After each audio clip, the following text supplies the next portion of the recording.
I've been telling people about Tim Walz.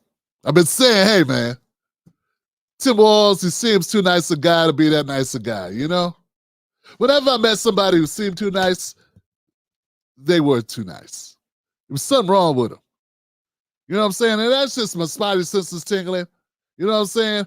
Whenever somebody was just like, just a little extra with it. So I saw this clip, right? I actually saw the story first. Then I saw this clip about Tim Walz, running mate for Kamala Harris. And it seems like Tim Walz has been telling some fibs already. Yeah, ever since, I think since he got when he started knowing he was in the running for the running mate position, a VP slot with Kamala, he been telling people stuff about his pregnancy or his wife's pregnancy. And some of it, I don't think it's true. Here it goes. Vice President Harris's running mate, Tim Walz, is set tomorrow night. The campaign is having to clean up some comments he's made about one of the campaign signature issues having to do with reproductive rights. This is what Governor Walz said on MSNBC while criticizing J.D. Vance. Take a listen. J.D. Vance knows nothing about that. And then he keeps going into all of these things. Today's IVF day. Thank God for IVF. My wife and I have 2 beautiful children. Now, that's not accurate, right? I mean, it wasn't IVF. It was a different procedure, and his wife, Gwen Walz, the First Lady of Minnesota, is taking care to tell CNN that they actually used a procedure called intrauterine insemination. IUI. It's a process she described as an incredibly personal and difficult experience. So they did use fertility treatments. It wasn't IVF. Any woman Come here, Sergeant Major. I'm sorry. Hold on. I want to. Any one of the 1 in 7 women who goes through fertility treatments, IUI is part of the suite of fertility treatments. It's a step below IVF. It's direct insemination versus creating embryos. I think that is a stretch to say that it's not part of the broader fertility treatment.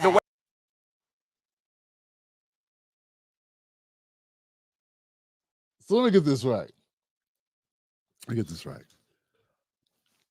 The campaign before, this is something Kamala was running on, right? This IVF thing. And because a lot of conservatives, Republicans, they don't want any embryos being on ice or nothing like that. They don't want that. They don't want that. That's, I don't know why, something religious. Okay. I don't know why they feel that way, but that's the way they feel, right? Then all of a sudden, Tim Walz is up there saying over and over that that's a procedure they had done. And now we find out, they ain't had that procedure done. And it wasn't because they offered that information, but some reporters was like, why does he keep bringing that up? Let's find out more about that procedure that his wife had done. Maybe we could do a whole piece about this. Because every stop he went to, he'd bring it up. Yeah. Let's see here. I have clips. Yeah, here goes. I think this is one. That includes IVF. And this gets personal for me and my family. When my wife and I decided to have children, we spent years going through infertility treatments. And I remember praying every night for a call for good news. The pit in my stomach when the phone rang, and the agony when we heard that the treatments hadn't worked.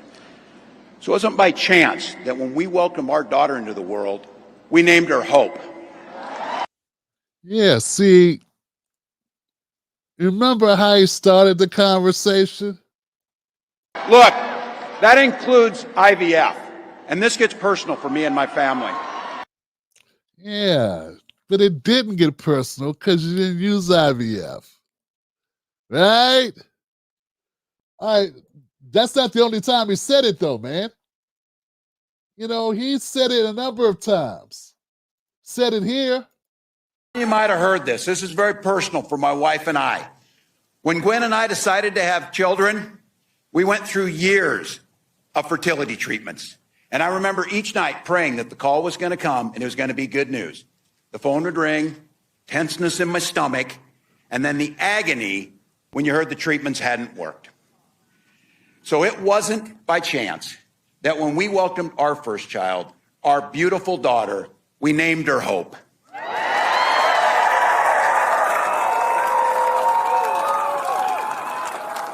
When Vice President Harris and I and everyone here talks about freedom, we mean the freedom to make your own healthcare decisions. That was actually okay. I mean, he didn't say IVF. I mean, that's what he's talking about, but he didn't actually use the words IVF that time. What about this one? Let's see what happens here. We wanted to have children. We went through years of fertility treatment. And I remember it was like it was yesterday, just waiting for good news. And then the phone would ring and you would be tensed up. And then you would hear that the treatments had failed. It would blot out the sun that you just wanted something so beautiful and so simple to have a child. And then one day, and it wasn't by chance, when that news came and we welcomed our daughter into the world,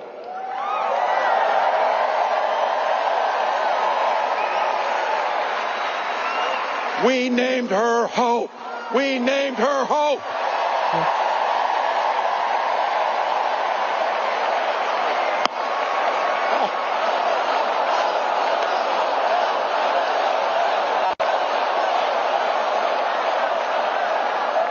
I'm not crying, you're crying, so.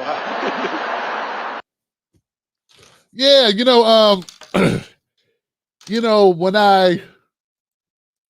when I previously told you guys how I felt about Tim Walz, and I told you, I said, some of you guys will fall for anything.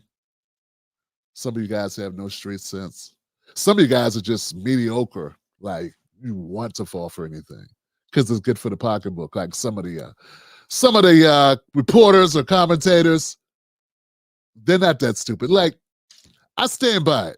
Like, I'm not saying Walz is any worse than Chuck Schumer or Nancy Pelosi or Mitch McConnell or Ted Cruz or any, you know what I'm saying? I'm not saying he's worse, but I'm saying he's the same.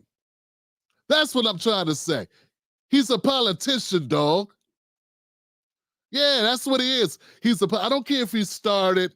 He's been in the Congress 12 years, and he's a governor going on his second term. And for some reason, if he goes, oh, shucks, it does like this enough, people go, well, this guy's, what a breath of fresh air.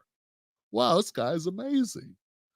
Wow, this guy is, he's just goodness gracious.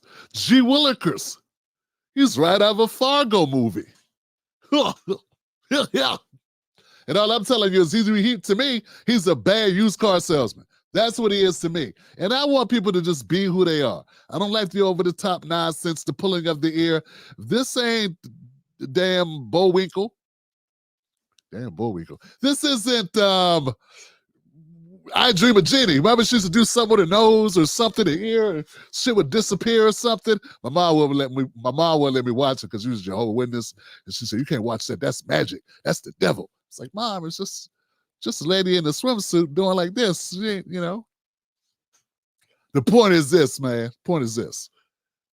I don't buy Tim Walz. Okay? You can buy him. Fine. I'm going to laugh my ass off when he gets exposed. I already heard about a DUI or DWI or something. I haven't reported on it yet because I'm saving it. I'll use it later to crush your hopes and dreams, to wake you up to reality that something funny happens when you're in politics. Your ass become a politician. Yep, that's what happens.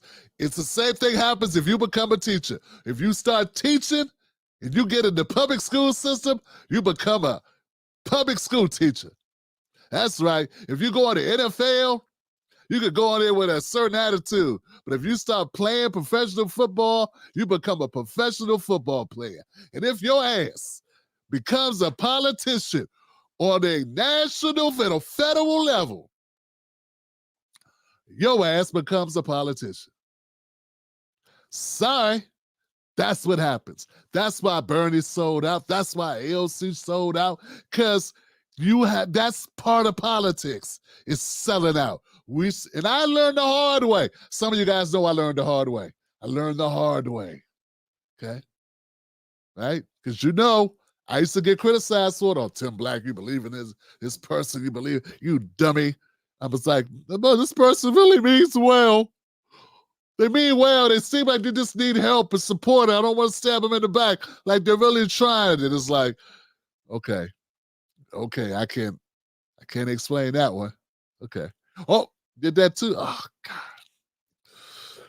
Can't explain that one. Oh, damn. That's it. That's all. At some point, you got to cut your losses. Admit that you were wrong. Admit you were duped. Admit that that person is a politician, and politicians gonna politic, y'all. Politicians gonna politic. Okay? All right. Yeah. And sometimes when you go buy a car or something, and they say this is the best they could do better. Yeah, they could do a little better. They just tell you they can't do better on the price, okay? Because they trying to save some room to profit off your ass. I know these are new concepts, right? It's like some people, they can't get it. You blame me because I tell you the salesman needs to make some money on the deal, or ain't no reason to sell a car. He'll lose his damn job if he don't make no money on the deal. He can't live outdoors. He got to try to make a profit on the car. But instead of people going, but Tim, you know you're right, because salespeople don't work for free. You go, oh, Tim, you backstabber, you sellout, you cornball. No. You are a child. That's what you are. If you don't understand, politics is a business. Politics is a business. Big pharmaceutical lobbyists give you money to help pass legislation because politics is a business. It is what it is, dog. Prison is a business. They treat this shit like hotels. We need to keep up a high occupancy rate. That's why they keep writing new laws. That's why it's so hard to get shit legalized like marijuana, because they got to keep the rooms filled with bodies. You get that one, though. You understand now. Yeah, okay. Why can't you understand it when it applies to other areas? It's the same game. It's the same game. Jesus Christ. Speaking of people that have sold out, and like I said, all they did was start being politicians. And I've already brought her up, so let me go ahead to her and pull the bandage off kind of quick on you. Get rid of this guy here. Let's go to AOC. Where's my AOC video? Get rid of Walz. You know what? What I found is funny is this person right here. This is a very, you know what? Before I go to AOC, let me make this point because we've already played her. We already played her video, right? So this woman here. Explain it is he just talks like how regular people talk. Fertility treatments, IUI. What Governor Walz said is an IVF. No. This woman here, I forget her name, but she used to work on the Trump campaign, I think. Something like that, right? She's on The View. And I thought she was a Republican. I don't know what she is. I thought she was Republican. This lady. But is she Republican? Anybody know if this woman is a Republican? Didn't she work with the Trump campaign? Any woman Come here, Sergeant Major. I'm sorry. Hold on. I want to. Any one of the 1 in 7 women who goes through fertility treatments, IUI is part of the suite of fertility treatments. It's a step below IVF. It's direct insemination versus creating embryos. I think that is a stretch to say that it's not part of the broader fertility treatment. The way they explain it is he just talks like how regular people talk. I mean, my husband wouldn't know the difference. First of all, my wife did IUI not once but twice, and then we did IVF not once but twice, trying to have a child. And so as a father of IVF babies or whatever, yes, I would. Not whatever. It's not whatever. Those other procedures, those other methods are not what are in contention. Okay? It's like, did you have any coke on you? Did you have any coke on you?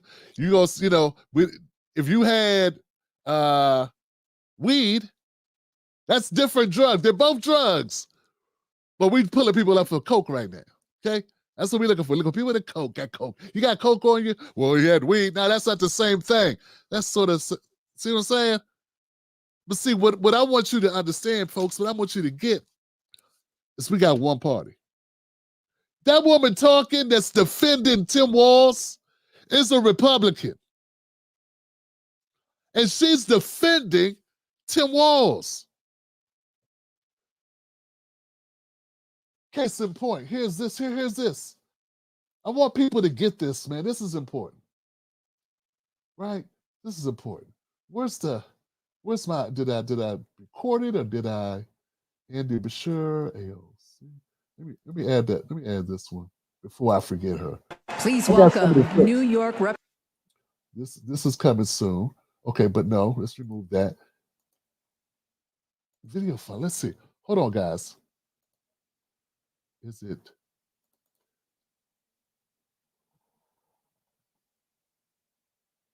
that her? Maybe this is her. Let's see. Former President Trump is talking about something on CNN, specifically. No, that's not it. Damn it, that's not it. Okay, so Ana Navarro from The View. Ana Navarro. 5624. Damn it, maybe I didn't bring it with me, man. That's bad if I didn't bring it with me. Ana Navarro, she's going to be hosting. She will be hosting a segment. And, yeah, oh, got it. Here we go. Got it. It's just she's not in the thumbnail. Now, is so it was Ana Navarro. This is important. This is important because Ana Navarro, she's a Republican, right? And we all know that this is all, it's like Republicans versus Democrats, like Bloods versus Crips. And I know it's a lot of other games beside Blood versus Crips, but they're the only ones I really know. Gangster Disciples, I don't know who they're against. I don't know. I hope that Bloods and Crips work together now. I mean, I saw the Kendrick Lamar video. I thought everybody's working it all out. You know what I'm saying? But I don't know. You know, I'm stuck in the 90s. The point is this. We always hear how the Democrats and Republicans be fighting. They can't get nothing done because everybody be fighting at each other's throat. They can't work together. I'm going to have to call bullshit. Yeah, I'm about to call bullshit on that, man. Ana Navarro is running the DNC convention tomorrow. Listen to her talk about being the Republican working at the DNC convention. And then tell me, oh, they can't get that done in Congress. They can't get that done in the House. All this shit because they so opposed to each other and they be, standing on business. And they are so seriously and committed to their points of view and their politics and the ideology.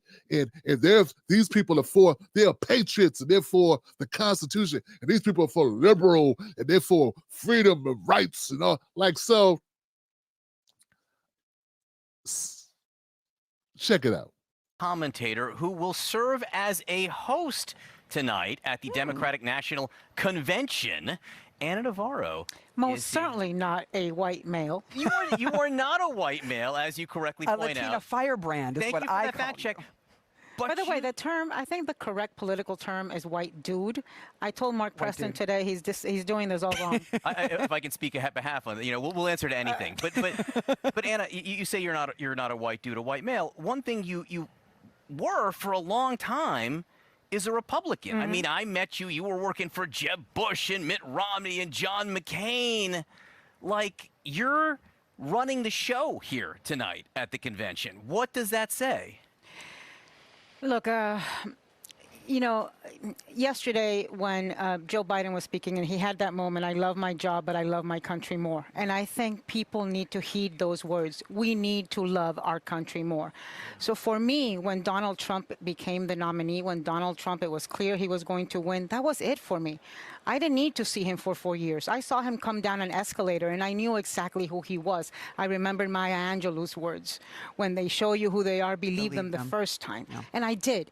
So basically what you're saying is you don't stand on business because Donald Trump. So there's really no difference between the Democrats and Republicans, right? Because if there was a difference between the ideology, what you stand on as far as your political bent, what you see, your worldview of the way the country should be, conservative or liberal, right? You don't give a damn about that. That don't matter because Trump is orange. So the whole conservative worldview no longer applies. Right? Right? No more small government. You're fine with big government. Right? See, what I'm trying to get people to understand is one party, one system. It's like George Carlin said, man, it's a big club and we ain't in it. I want you to see, look at this.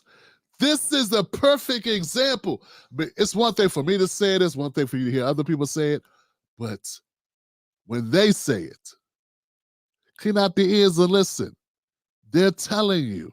So we got Republicans or conservatives and liberals going at each other like this all day, standing on some shit that the people that they're electing don't give a damn about. It's just a way to keep us hooked up in the matrix. It's just a way to keep us divided.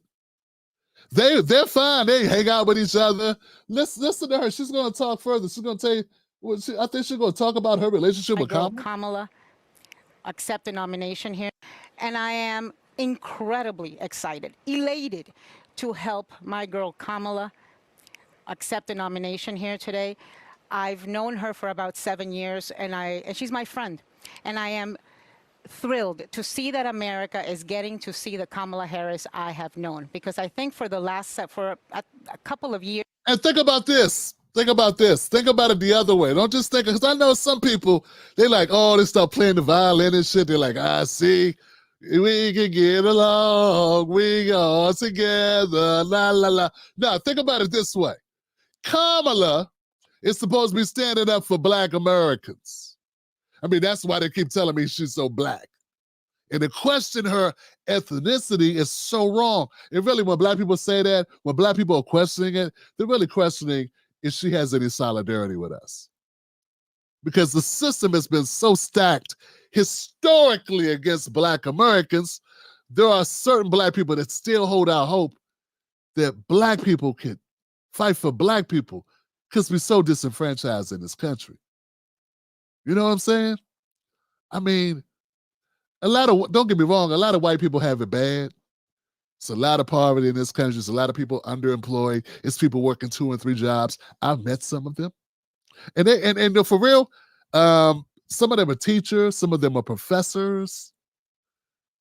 There are some lines of work that are hard to make ends meet, okay? Depending on if you're lucky enough to land a job or not.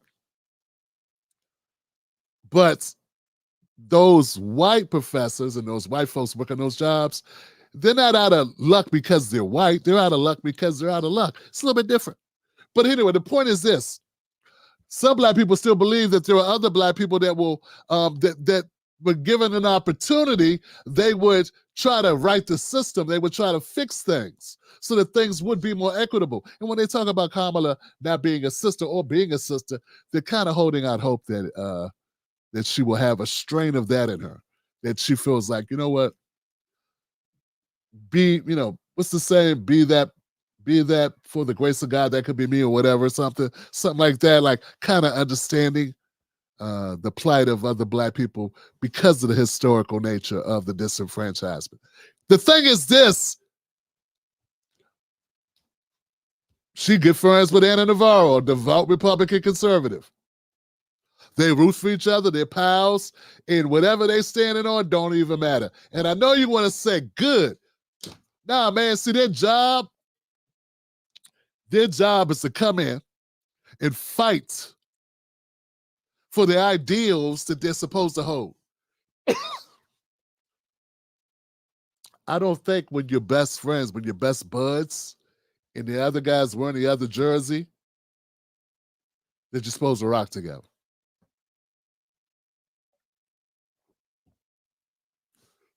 Maybe in the off season, like maybe Jordan hung out with, I don't know, Bugsy Wales, like I don't know, maybe Jordan hung out with Patrick Ewing, like in the off season, but never during the season.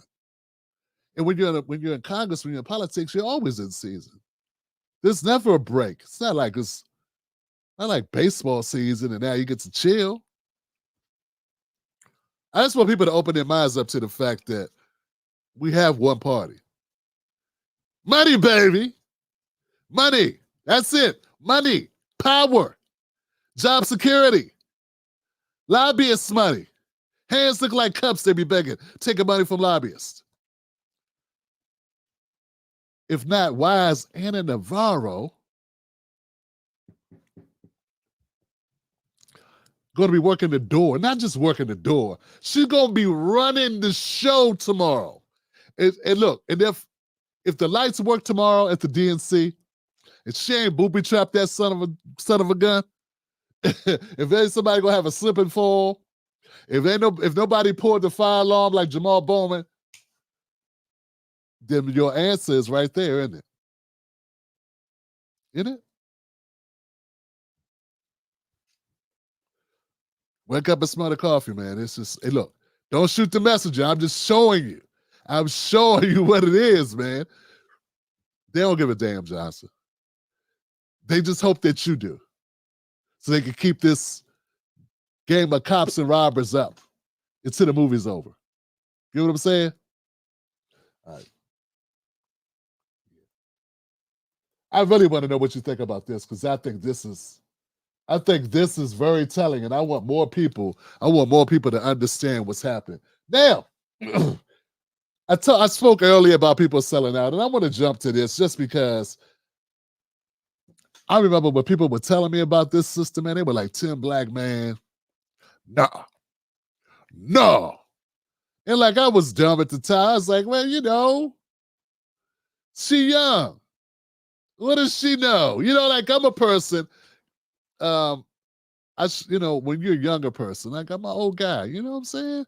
Like, I was in my late 40s when she came on the scene, and I was like, you know, she's a kid, man. You know, she has ideals. I just thought of the people that they want to see things change in the country, and this is a new person coming in, and you give them a break. But now, that's been changed now for a couple of years, like 2 or 3 years, okay? Check out this video.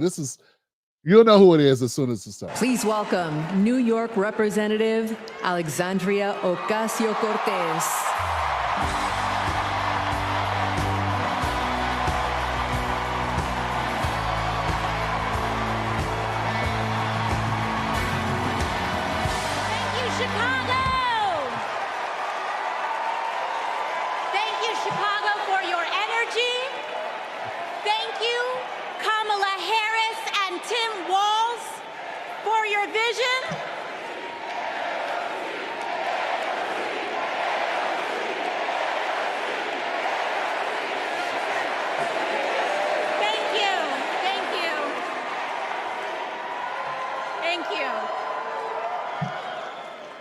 Chicago for your energy. Thank you, Kamala Harris and Tim Walz, for your vision. Precious opportunity. In Kamala Harris, we have a chance to elect a president who is for the middle class because she is from the middle class. That doesn't work. Yeah, that doesn't mean that. That don't mean that. Just because somebody came from middle class don't mean they're going to fight for middle class. You would like, there's a possibility. But see, here's the thing. She a politician. She a politician. She's been a politician since Snoop's first album. Okay? Kamala Harris has been a politician as long as you've been alive, sister. What's AOC, 30?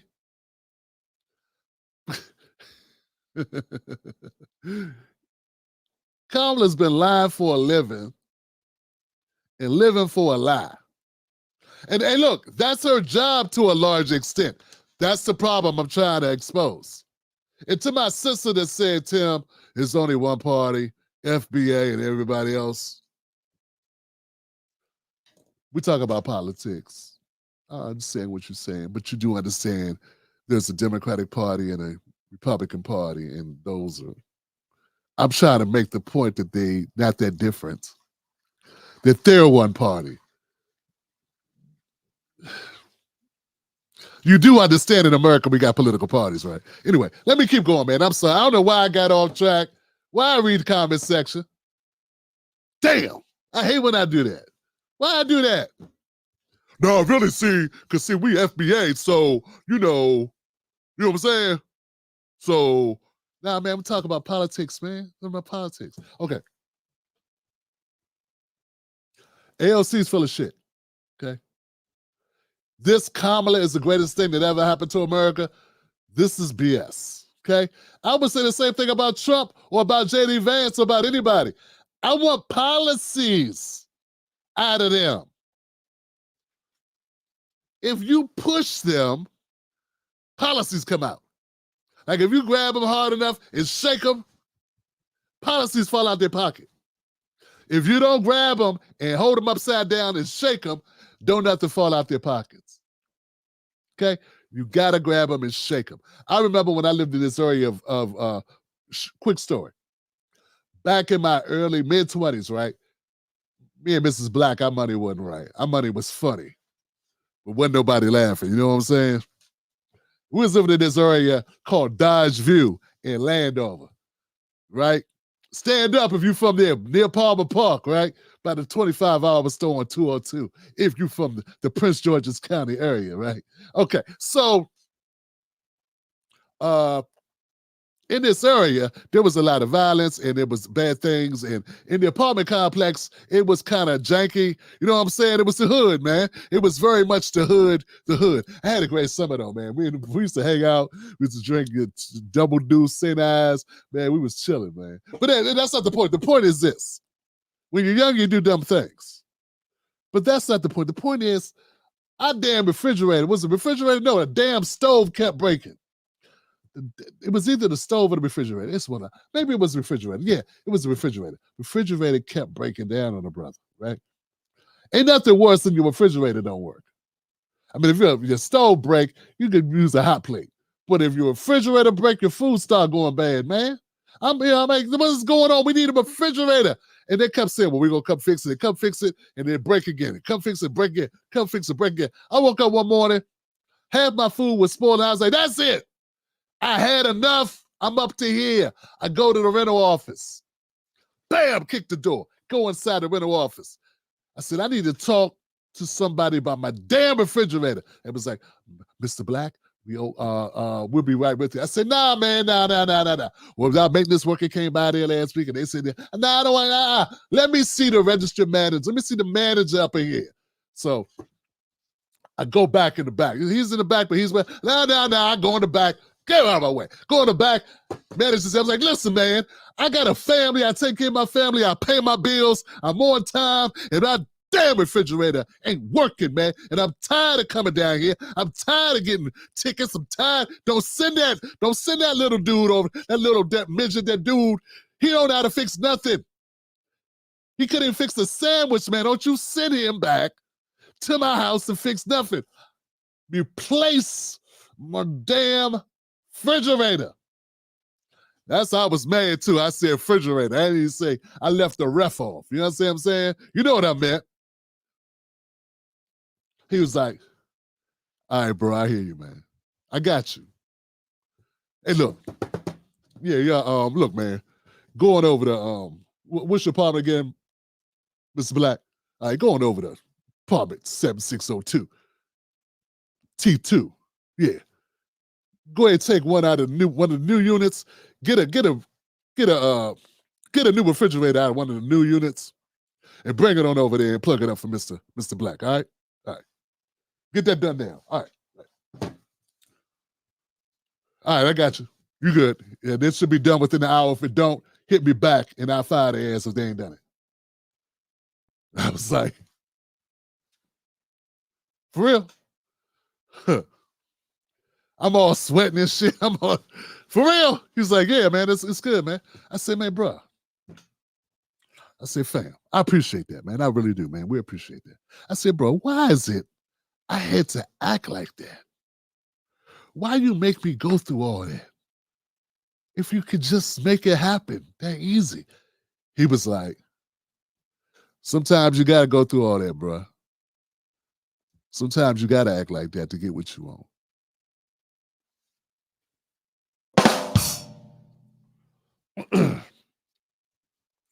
See, one of the problems I got with progressives is they ain't never lived that type of life, okay? Obviously, they don't understand that sometimes you got to put foot in somebody's ass to get stuff done because people don't want to just do their damn job because you're a nice person and you're going, hi, how are you? Hey, we have a concession. And you know, sometimes that shit don't work. Sometimes you got to big foot the door. Bam! You got to go in, talk, call people out their name. Listen, mofo, I need this fixed now. And I ain't leaving till the shit fixed. And then people respond. What's happening is too many people act like these politicians are their friends. They act like they're going to go out and have a beer together. They act almost like they work for the politician. We got to stand by them. We got to support them. We got to support them because if we don't support them, then they ain't going to be able to get nothing done. We got to have their back. They doing their job. They up there fighting for us. They fight for us, and if we don't fight for them, then they just all alone. Meanwhile, they're at the club like this. Yeah, baby. Yeah, baby. Yeah, go ahead, miss, man. Miss, you crazy, baby. Go ahead, miss, you got me. That my dog. What's up, AOC? How you doing, girl? Cut it out. Hey, hey, hey. See, that's what's really happening. You got this vision that they all stressed out, doing drugs in the back because they all stressed. They living their best life. They got security. they get driven everywhere. They basically, politics is like Hollywood for ugly people. People know them all over the country. They get comped everywhere they go. They ain't supposed to accept gifts, but just ask Clarence Thomas about that shit. Know what I'm saying? The point is, you got to push politicians to get what you want. That's what you got to do. That's the business I'm in, because I've had lived experience that sometimes that's the only thing that works. And I know you wish it was another way, but like Marlo said in The Wire, nah, it's the other way. See, you want it to be one way. Huh? What you saying? You want it to be one way. But it ain't that way. It's the other way. All right, y'all. So AOC, she kept talking. What else she say for the shit? She understands the urgency of rent checks and groceries and prescriptions. When she understood that, how did she, when was this? When she was a little baby? Kamala has been making good money for quite some time. You try to sell her that bullshit you sold us about you. That's what you try to do. It's like it worked for me, shit. Everybody thought I was Jenny from the block. You know what I'm saying? My dad owned a business that was doing well. Shit. I know he was from the Bronx, not me. Shit, I was upstate. I was chilling like a mug. Went to AIU chilling like a mug. AOC. To the people that tried to tell me back in 2016 or 17 or some shit, whatever it was, I figured it out like 20. No, I figured it out. I just had to double down because I didn't want to accept I was wrong. So like by the time like 2020, I was like, oh, okay. 2021, I was like, oh, okay. She got me. She ain't, when she started calling Nancy Pelosi Big Mama Bear, yeah, I was like, oh yeah, she's some shit, yeah. And look, I understand there are people that don't like me talking like this. They upset. That's fine. You know what? Leave now. When you accept reality and they hit you in the head, come back. You know what I'm saying? Like when the cinder block fall, bam, it hit you in your damn head, and reality strikes, then come on back and holler at me, man. I understand. I ain't want to accept it either. But there will come a point when you can't Lie to yourself, and you have to admit what you see. All right. So she up here lying for Kamala. Telling stories Kamala never even told. Kamala ain't never told a story. I was broke and I was counting pennies out the ashtray. She ain't never told that story because it's not her life, sunshine. It's not her life. She up here selling it. She almost as bad. AOC is almost as bad, but she don't take the cake. Oh, no. This mofo take the cake for lying, for over the top. Y'all know who I'm talking about. November 5th, our nation will hire a president, a commander-in-chief, and leader of the free world. So let's compare their resumes, shall we? Let's compare that makeup.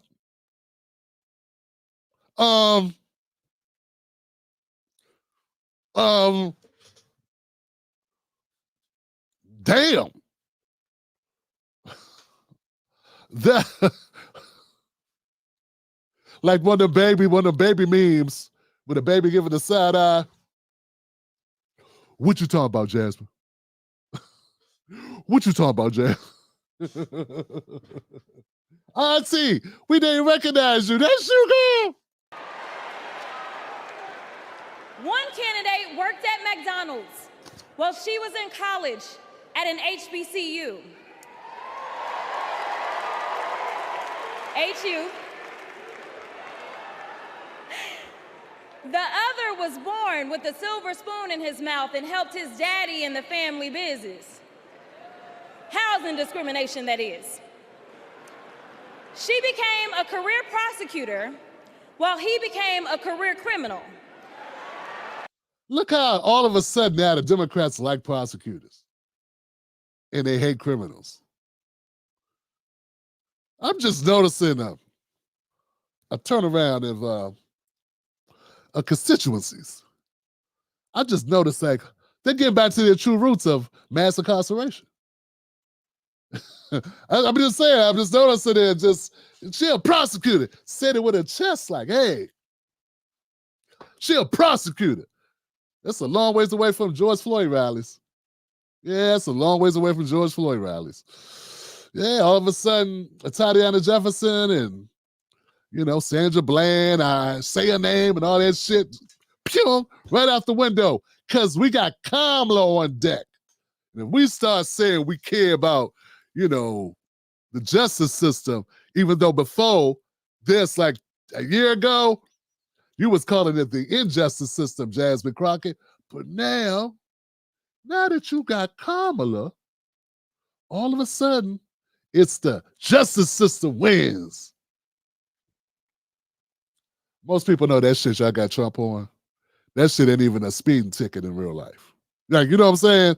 Like if they went through the books of every business, if they were so inclined to go through the books of every business, they find shit like people taking lunches they ain't really took, people doing shit they ain't normally do. You know what I'm saying? Put it in the wrong column. You find that with pretty much any business. The only people that don't know that are people that don't have no business.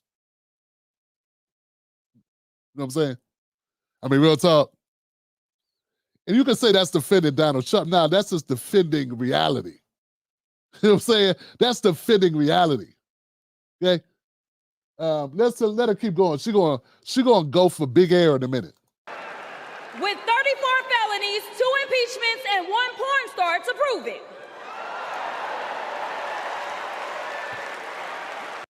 I thought we liked sex workers. I thought the Democratic Party liked sex workers. When did y'all stop liking sex workers? I thought sex work was honest work. They deserve more rights. We need to defend them in this horrible economy. When did that change? Oh, that's right. Because Trump, right? You changed all your values to try to be the guy. You still can't beat him. You changed all your values, all this shit you stood on. Y'all threw it out the window to try to stop Trump. To quote Bill Duke, my friend, you know you done effed up, right? You done effed up now. You know that, right? Yeah, you done effed up now. You know you done effed up. I feel sorry for your mother. Her entire career as an elected district attorney, attorney general, and senator, she's always worked for one client, the people. Big Pharma. Big Pharmaceuticals, right? Or was it One West Bank? Like, what you talking about? Willie Brown? Like, what you trying to say? I'm joking about the Willie Brown. That's funny. She ain't work for him. Just.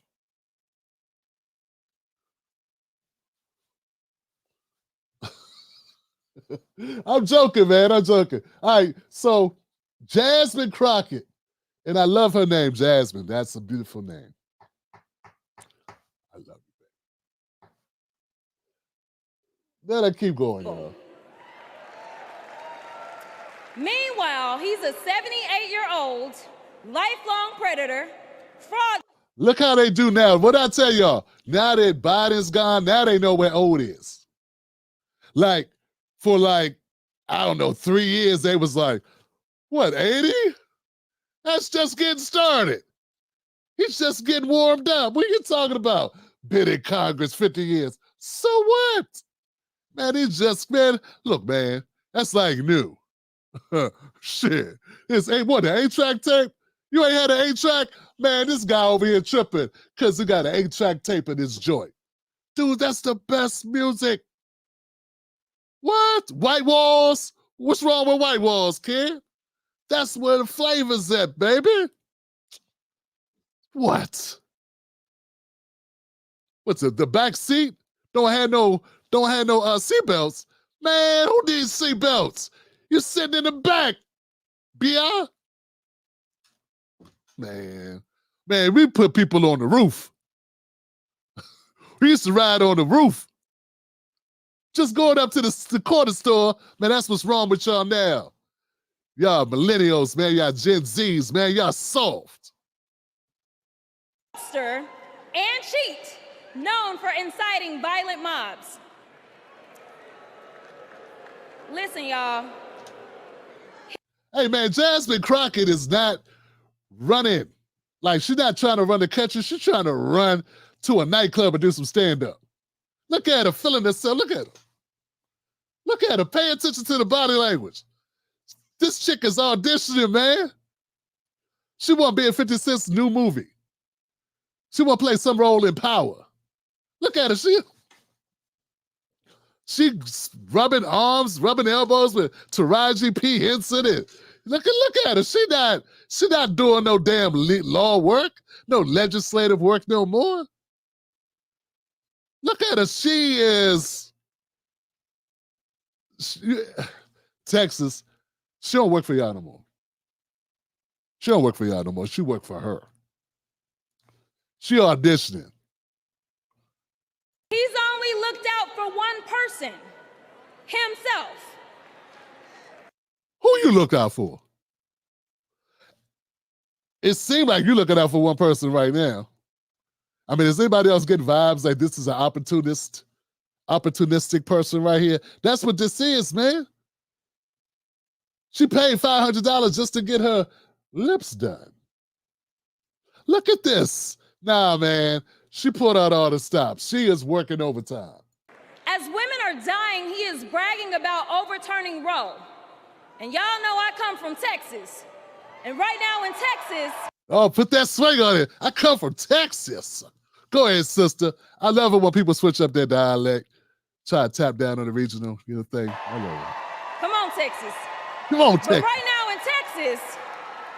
It don't bother you that you are a very intelligent lawyer and you got to dumb it down. It's almost like you're doing a minstrel show. I mean, it does feel a little bit like you're doing a minstrel show. And I know we got a code switch, we black. I used to have to code switch when I had a job too. That was a long time ago, almost seems like another life ago. Actually, it was, because like every 5 years or 10 years, all your cells rejuvenate. I was a different person then, literally, but anatomically, I was a different person. What I'm trying to say is, you don't like selling out like this? Like acting like, like you're somebody who needs to bum a couple cigarettes from me at the liquor store. You are educated, you're a lawyer, you're a trial attorney, you're a congressperson, and you up here talking like, you trying to talk like Shanae. I must wait for you to pull a 40 out your bra or something. Be like, yo, what's up? I'm waiting for Yo-Yo to come out the back with the 40 ounce. Real talk. They want to institute the death penalty. That is a problem. I thought it was for child molesters and people that's trafficking children. I mean, I'm not a fan of death penalty. Don't get me wrong, because I know the way that it's administered, okay? And that's the problem. The problem is anything bad, they want to give it to us first. They want to give it to us twice, actually. Black folks. They want to give it to poor folks, black folks first, poor blacks immediately front of the line. So that's the problem with it. But if you're going to give anybody the death penalty, people trafficking kids, and don't get it twisted. I know Trump is just doing it because it appeals to his base. But that's a good thing to appeal to your base about, like getting rid of, like maybe they don't have death penalty, just never let them go out again, just lock them up forever, or give them that pill where nothing works on them anatomically no more, like they can't do nothing. You should have included for what? You should have included why they want the death penalty, because I think even though everybody's super liberal in the Democratic Party, some people would be like, I really don't like kids getting trafficked. And the number one, like black women get trafficked the most last time I checked. I mean, I don't like the death penalty, but I don't know if I would cry about a human trafficker trafficking young black women. I don't know. I would try to cry because I know how our justice system is, but it would be hard. It'd be like, I had to be like Monique and really concentrate to cry about that. Let it go a little bit longer, y'all. I got other people to get to. Hurry up, Crockett. While Kamala Harris is fighting for our reproductive rights to be restored. She is also the leader we need on the global stage. She helped secure the release of Americans wrongfully detained in Russia. At the same time, she did that. I thought she was doing the border. I didn't know she was doing the Russian border too. She was doing that too. I bet you everything that you're going to say that Biden did, she did, right? What about stuff we don't like funding Israel and funding Ukraine? Did she do that too? We're going to take credit for that too? I'm just saying. How about union busted? Passing a law that the railroad workers couldn't strike, even though they don't got no sick leave. Can we put that on her too? Because you putting stuff, oh, okay, I get it. All the good stuff, she did it. All the bad stuff, Biden did it, right? Or we just gonna call it even to say vice presidents don't do shit. Because that's what they were saying a couple weeks ago. See, the narrative gonna keep changing, y'all. The narrative gonna keep changing because as they poll test and check the algorithm and check all our messages online, they like, oh, people like this. Oh, they don't like that no more. No. Stop saying that. We gotta switch to this. Yeah, say this now. Go this way, Blackie. Stop saying this. No, don't say that. Say this, Blackie. And they'll keep switching it up based on the feedback, based on the algorithm.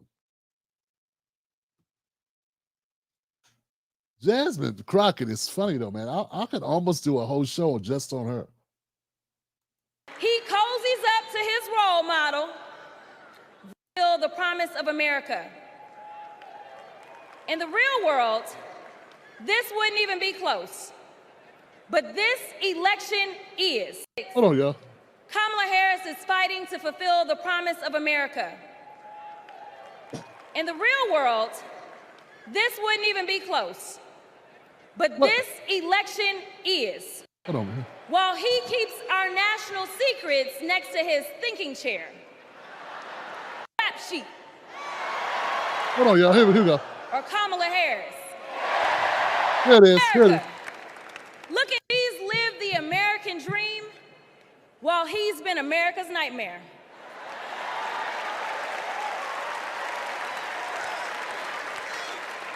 America, looking at the two choices before you, who would you hire?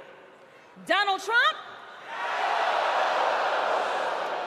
or Kamala Harris? Yo, you know what? I was thinking about something. And I'm be honest, man. Be honest and correct me if I'm wrong, y'all. And nothing for nothing, you know, not for nothing. Didn't Trump win a primary?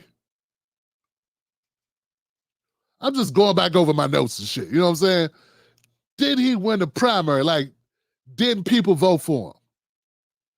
Like Americans. That kind of gets lost in this conversation. People chose him. Sort of like Biden chose Kamala, right? People got out their house, went out and voted for him, right? They picked him. There were other people they could have picked. They could have picked DeSantis. They could have picked Vivek. They could have picked Chris Christie. They could have picked Pence. Like, there were people running with track records that people knew. There were like senators and governors, and like there were other people, I can't remember their names, but Nikki Haley. You know what I'm saying? Like, there were people running who had a portfolio. It's just when I hear some of the Democrats talk, they talking big in the chest. They talking big tough. But now, correct me if I'm wrong, did anybody vote for Kamala?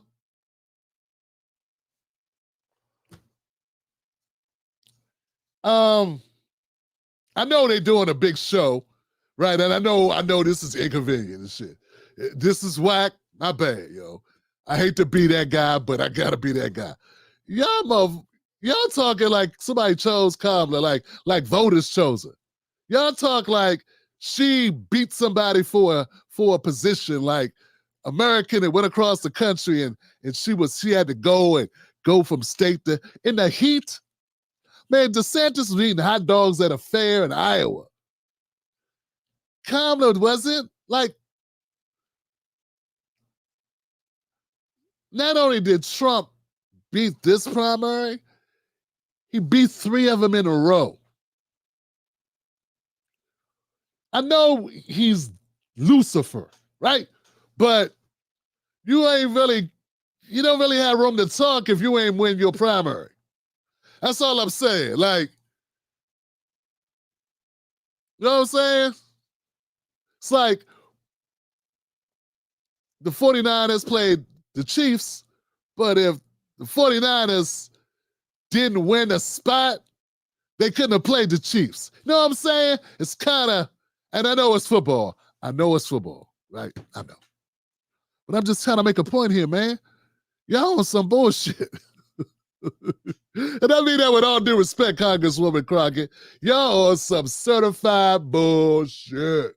Because no other thing would this be even allowed. If the Republicans would have been like, nah, we ain't gonna run Trump, and then brought in The Rock, you've been like, y'all be like calling foul. If y'all still had Biden and Trump waited to the last hour to say, I pulled my leg.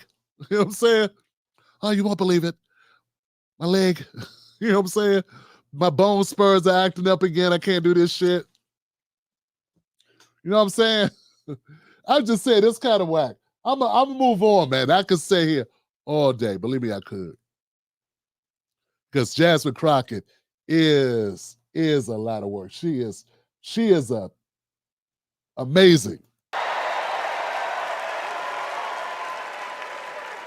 Kamala Harris has a resume. Donald Trump has a rap sheet. Man, she want to be Cat Williams. Donald Trump has rap, but I've heard, at least if you're going to be Cat, you got to write new jokes. These are the same jokes. Y'all all use the same material. Ain't nobody got no new material. He's the same joke. He got a rap sheet. You got a rap sheet. You got voted for. That's all. That's all. All right, let's keep it moving, guys. There's so much. I know, man. I know y'all be like, Till Black is crazy. That's it. Settle in, man. Y'all need to get some water, get something to drink, because I got more people. We gotta look at some more of these people, man. I got a couple more. People, man. I want to get to. Let's go to Warnock. This guy. People clap for him. I'm trying to figure out why. Trying to understand. I need my neighbor's children to be okay so that my children will be okay. I need all of my neighbor's children to be okay. Poor inner city children in Atlanta and poor children of Appalachia. I need the poor children of Israel and the poor children of Gaza. You know what I need? I need to know why you okayed them bills that bought them bombs that we dropping on the kids and the moms if you want the kids to be okay. I want to know why you voted yes, Senator Warnock, for them on this aid package for war in the Ukraine and in Israel. I want to know why you funded that. Since you up here talking about you want the kids to be okay. You know what? Less kids are going to be okay. In fact, some kids are going to be DOA because you signed that damn bill. You voted for that damn legislation. And now some people are gone early to meet their maker. But go off on your speech. Talk all that smack. But you're supposed to be a reverend. How is a reverend, a pastor, voting for war against people that didn't launch bombs on us? How are you funding? Now I can see, defend yourself. Senator Warnock voted for supplying armaments for wars in other countries against entities that have not waged war in the U.S. Now, even a Christian or any other denomination, I think it's only fair to defend yourself. But arming Ukraine is not defending the U.S. Arming Israel against civilians who are committing a genocide in Gaza, that's not biblical. I'm just trying to understand, because a lot of people clapped at this charade that you're pulling off here, man. I just wanted to be on the record with my viewers that you on that BS. You know what I'm saying? Because a lot of people don't want to say it. Oh, he speaks so well. Yeah, with forked tongue. Bogus talking points. If you care about kids, you care about all kids. That's what you're doing. You go down the list, all the kids you care about, right? Because y'all got some protesters outside. I'm not in Chicago, right? I got a feeling the people outside, the people on the north side, the south side, the people worldwide who support ending that genocide would like you to do more than talk. They would like you to vote against funding those damn bombs.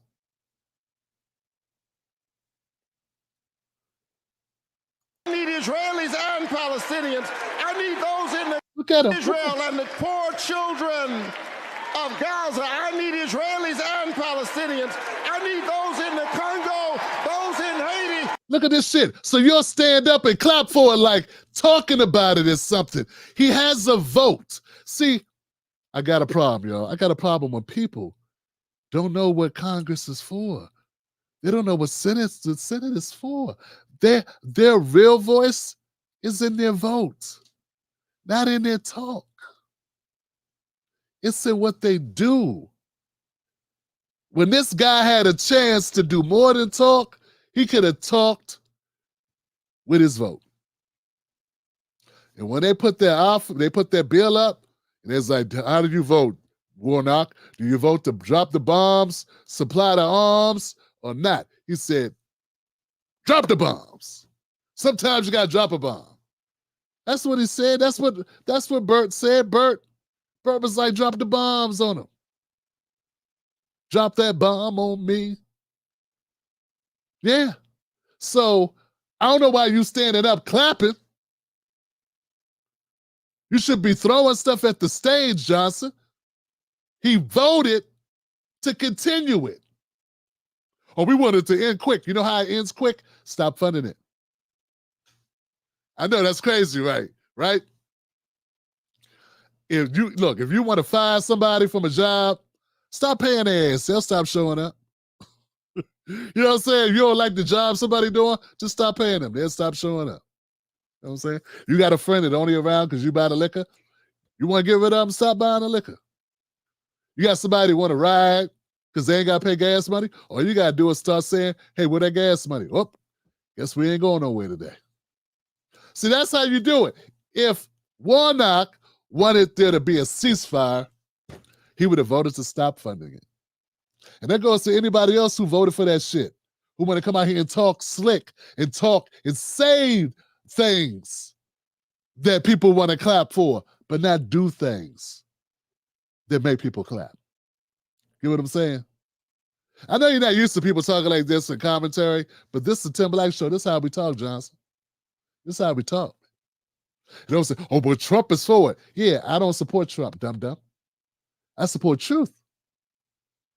I support truth. You think just because I'm ranting and running up on the Democratic Party does not mean I support Trump. You just think that because everywhere you go, it's either or. How about neither? Most of the country, half the country don't vote. You do realize this. Half Americans don't vote. I know you caught up in a political bubble. Your brain is potato salad, applesauce brain, because you caught up in this stuff. Half America don't vote, and the largest political party is independent. I'm an independent. Most people are not Democrats or Republicans. You do understand that's the biggest party. You're the odd man out. If you are stuck in the Democratic plantation or the Republican plantation, you are the minority. I'm the majority. I see both sides are horrible. And you're going, this was a little less horrible than that one. Now they both suck. They both, ugh. Why are you eating that? The package was passed 79-18, a bipartisan vote, combined 4 bills approved by the U.S. It allotted more than $61 billion for Ukraine, more than $26 billion for Israel, including $15 billion to the Israeli military aid, $9 billion for Gaza, and $3.4 for regional U.S. military operations. Yeah. I just want to keep it a G. That's all. Let's just keep it a G. Stop giving people credit when no credit is due. That's all. No credit is due. Sometimes there are no good guys sometimes. Sometimes there are no good guys. Okay, damn, we're gonna be here a minute, man, because I gotta do the rest. I gotta do the rest. This is why I'm gonna tell everybody, if you like the show so far, hit like. No, I'm serious. Go ahead and hit the like button. I know it's hard when you're on your cell phone, your smartphone. I still say cell phone, man. See, that's 90s shit right there. Cell phone. Tim, we ain't had no damn cell phone.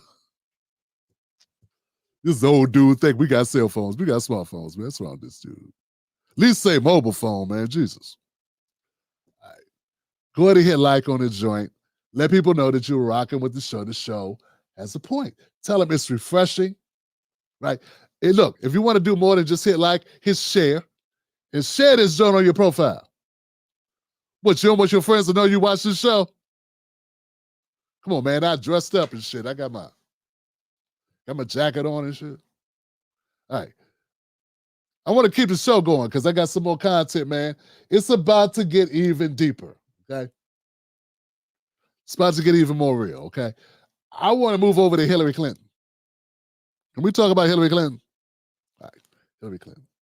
Now, don't go nowhere because I got Jim Clyburn. And Jim Clyburn He's going to top Jim Clyburn. Like Jim Clyburn, I'm saving it for last. And I'm hoping I'll keep you watching until then for the Jim Clyburn. But before we get to Jim Clyburn, we got to go to Hillary Clinton. Hillary Clinton came out the woods with a bottle of Chardonnay, and she had conversation. As a prosecutor, Kamala locked up murderers and drug traffickers. I would like to interject here. Sorry, got to make a point here. She did not do prosecutorial work in Fallujah. Okay, so since I know California is bad or San Francisco is bad, I'm sorry. I know San Francisco can have its share of crime. It shit ain't Fallujah, right? It ain't. She went in Vietnam. Okay, most of the cases that she tried were not murder cases, and it's not that many child abduction cases either. Okay, what there is a lot of is regular old stuff like possession of drugs, couple dime bags trying to sell that, trying to get that 20-pack off, 50-pack off. Like, that's what it is. Somebody had a gun or something. Like, that's usually what prosecutors deal with. Yeah, occasionally there be murders, but it's not like they murder people like hotcakes. That's what you call a National Guard. So this idea that so what Hillary's trying to sell is something the Democrats are trying to sell because they know it's a hard left, right? To just yank the wheel and all of a sudden try to get people that they have routinely historically told them that we want to slow down mass incarceration. We had a little mistake when my husband, Bill Clinton, signed that mass incarceration bill back in '94. They were trying to act like they're going against that now. And so they know it's going to be hard for some people to accept that the Democratic Party is now pushing a prosecutor who also is accused of handing out more time to keep people in jail beyond their sentence, and that they had to go to court and had a court order for her to let some people go for safety concerns. And she wanted to keep them anyway because somebody got to fight the fires. And why hire people when you can just make inmates fight fires for like $1? The whole point of that is that, excuse me, Hillary Clinton is trying to sell this idea that Kamala ain't locking nobody but the worst of the worst. And that ain't true. Just not true. No. She ran on locking people up. That was what she ran on. She ran on being tough on crime. The prosecutor that she beat out the job for, the one she replaced, that was the progressive prosecutor. She ran on, that guy's too soft on crime. We need to get tougher. That's what her campaign was about. That's what she ran on. It's facts. You can look them up. I don't care what D.L. Hughley tells you. I don't care what Ari Spears says, applies, or Ricky Smiley. I don't care what they say. It's just facts. Okay. But go ahead, Hillary, by all means, continue to tell us how Kamala Harris saved San Francisco.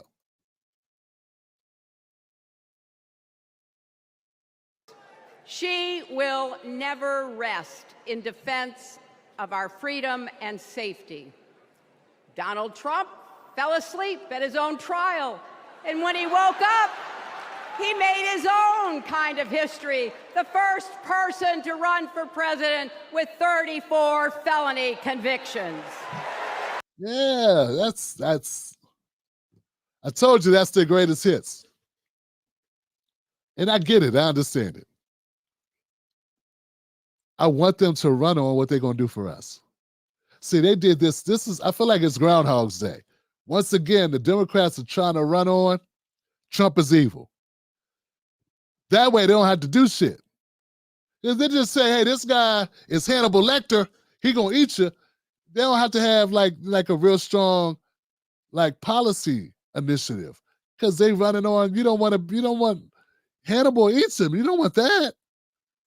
He won't even put you to sleep when he gets started. You don't want that. You gotta, hey, come home to Jamaica. And see, that's what they're trying to do. And I say anybody that falls for that is counterproductive. They're working against our own best interest.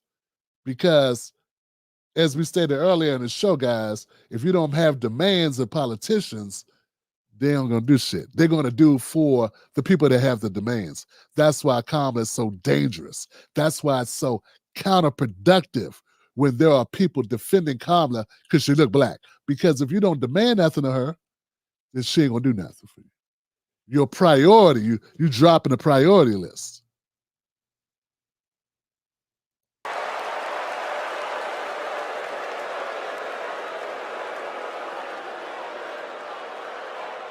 As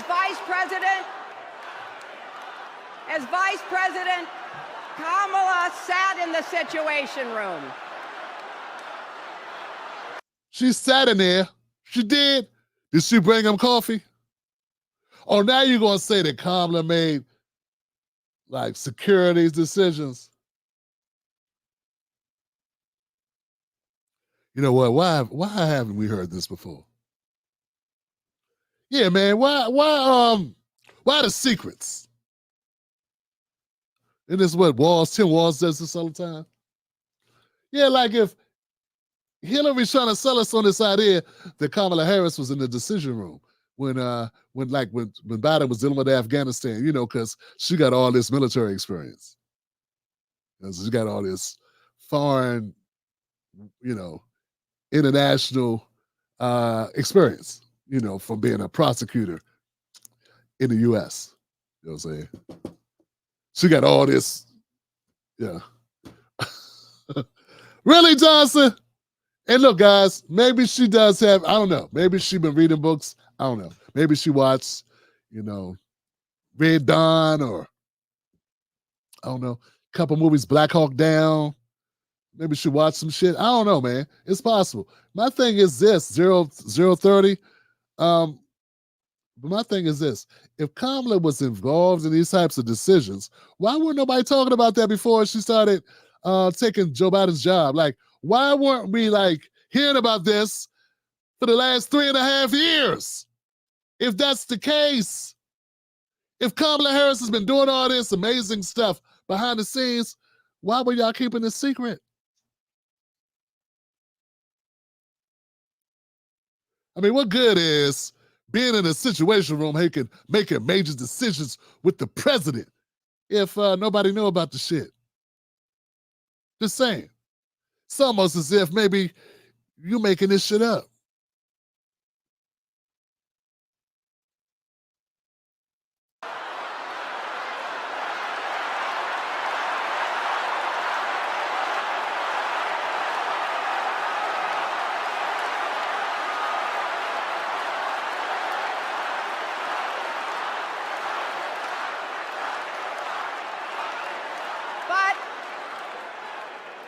We also know, as Vice President, Kamala sat in the Situation Room and stood for America's values. I know what it takes, and I can tell you, as Commander-in-Chief, Kamala won't disrespect our military and our veterans, lifting our nation. We're opening the promise of America wide enough for everyone. Together, we've put a lot of cracks in the highest, hardest glass ceiling. You know, man, I always had a problem when Hillary was selling this whole thing about, I'm doing it for the women.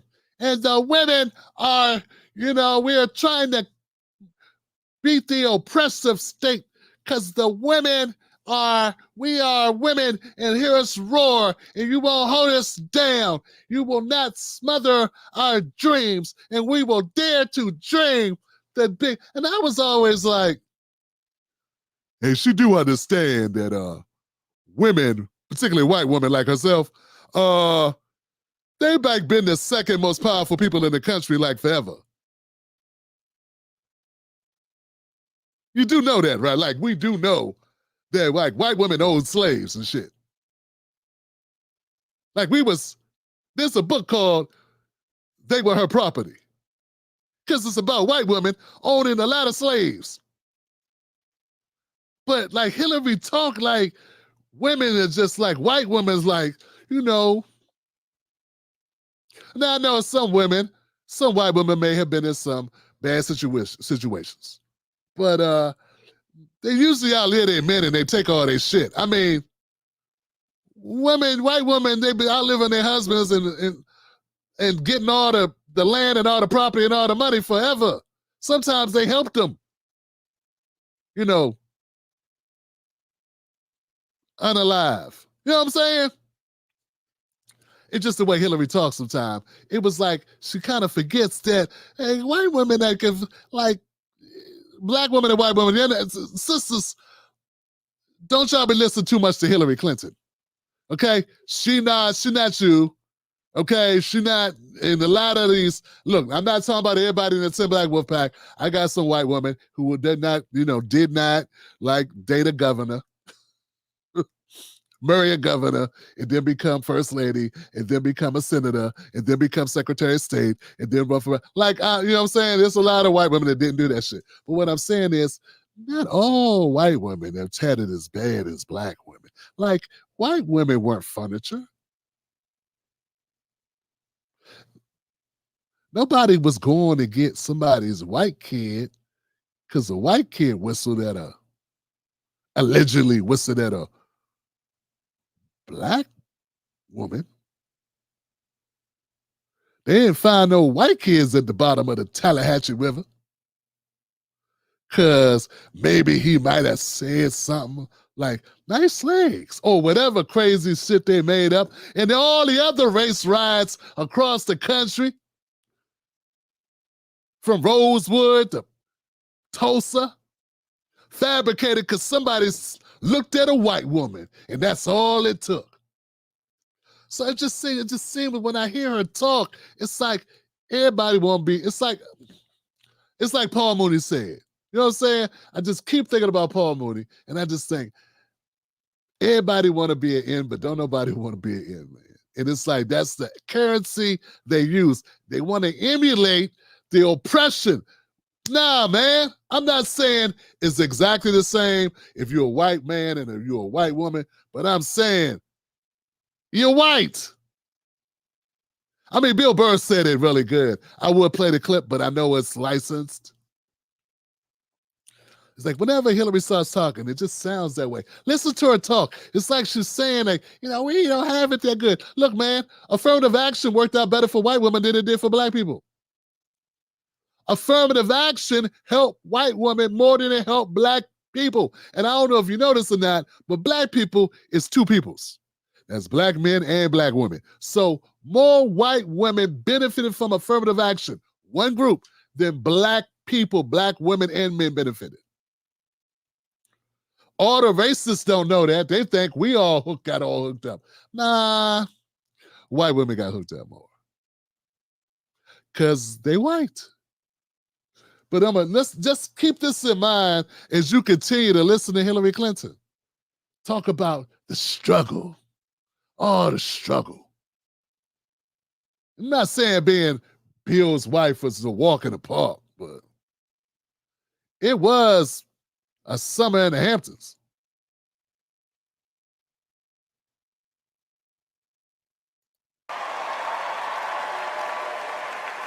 And tonight, so close to breaking through once and for all, I want to tell you what I see through all those cracks and why it matters for each and every one of us. Damn. What do I see? My bad. A lot of cracks in the highest, hardest glass ceiling. Kamala won't disrespect our military and our veterans, lifting our nation. We're opening the promise of America wide enough for everyone. Together, we've put a lot of cracks in the highest, hardest glass ceiling. And tonight, so close to breaking through once and for all, I want to tell you what I see through all those cracks and why it matters for each and every one of us. What do I see?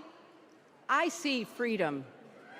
I see the freedom to make our own decisions about our health, our lives, our love. Sort of like with the COVID shots. You was free to make a decision if you wanted to keep your job or not by getting that shot. I'm just saying. That's what you're talking about? You're not talking about that? My bad. You're talking about something else. Okay. You saying white women ain't free? Okay. Damn. White women ain't free. Black women really ain't free. Is there another, like, so that's not free? Is there levels of freedom? I'm just trying to wrap my head around. Because if white women ain't free, black men don't stand a chance, Johnson. I do want to point this out, guys, because this is important to know. And I know there are people, they're not, you know, you may not hear this, but I got to say this. Remember when Stacey Abrams was running for governor of Georgia? Remember that? And as a black man, I got tired of hearing people say, what's wrong with black people? What's wrong with black men? Why aren't black men voting for Stacey Abrams? Black men sure are retarded. Sorry, you're not supposed to say that word. Black men sure are horrible. We're horrible and we hate black women. Must hate black women. We've got to hate black women. Because why aren't you supporting Stacey Abrams? I've been wanting to say this for a while, and since Hillary wants to play the old press role, they talk about glass ceilings and shit. It's white women that didn't want to vote for white women, and white women really didn't vote for Stacey Abrams. Now, maybe they're going to vote for Kamala because, I don't know. I mean, she is black, right? Why didn't white women vote for Stacey Abrams? Abrams received just 27% of white women's votes. She didn't even crack 30. And you know what? I didn't hear a lot of people talk about that shit. It was quiet on the set. It was like we was in a library. But when we started talking about black men, it was like they couldn't say it loud enough. Black men ain't supporting black women. When we voted like 90% for her. 90% of black men voted for Stacey Abrams. Black women voted like 98%. But we tripled the white woman vote. It's like the only time, it's like, it just seems like, and look, this is not, I'm not putting this on everybody, okay? Everybody's the individual. Who you are and how you treat people and how you see the world and your racial radar or whatever, it's different. But I gotta say this.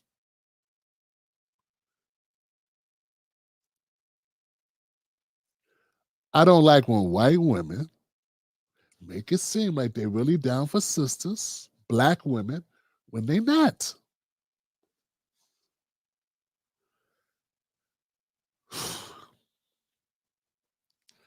I mean, white guys probably voted for Stacey Abrams, like 10% of them. I mean, how you barely double white guys? I'm just saying. They weren't like, we got to go support this woman. This will be the first woman governor of color in Georgia. And they was like, nah, dog, I'm good. I'm going to go ahead and go with this white guy, though. Hey, that's what they did. So I just want to point this out because people want to have solidarity with you when it works for them. And when people keep saying, nah, Tim, Kamala's black. I'm like, okay. You sure about that? Because I don't know, man. It didn't work out that good. Let's let her keep talking, though. Let's let her keep talking. Go ahead, Hillary. My bad, sister. You do you. Loves our families.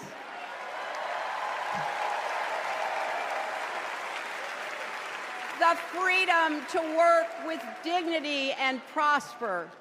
To worship as we choose or not, to speak our minds freely and honestly, I see freedom from fear and intimidation, from violence and injustice, from chaos and corruption. What?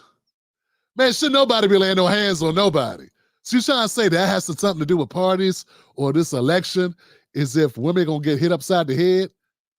I don't think anybody's running on that. See, that's the thing that demonizes the thing. How about just talk about policy and what's gonna be better? Sell. Stop demonizing the other side.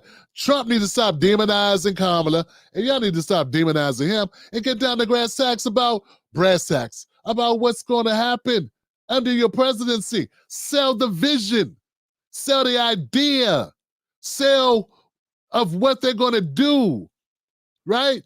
Not this demonizing shit. I mean, J.D. Vance look a little creepy, but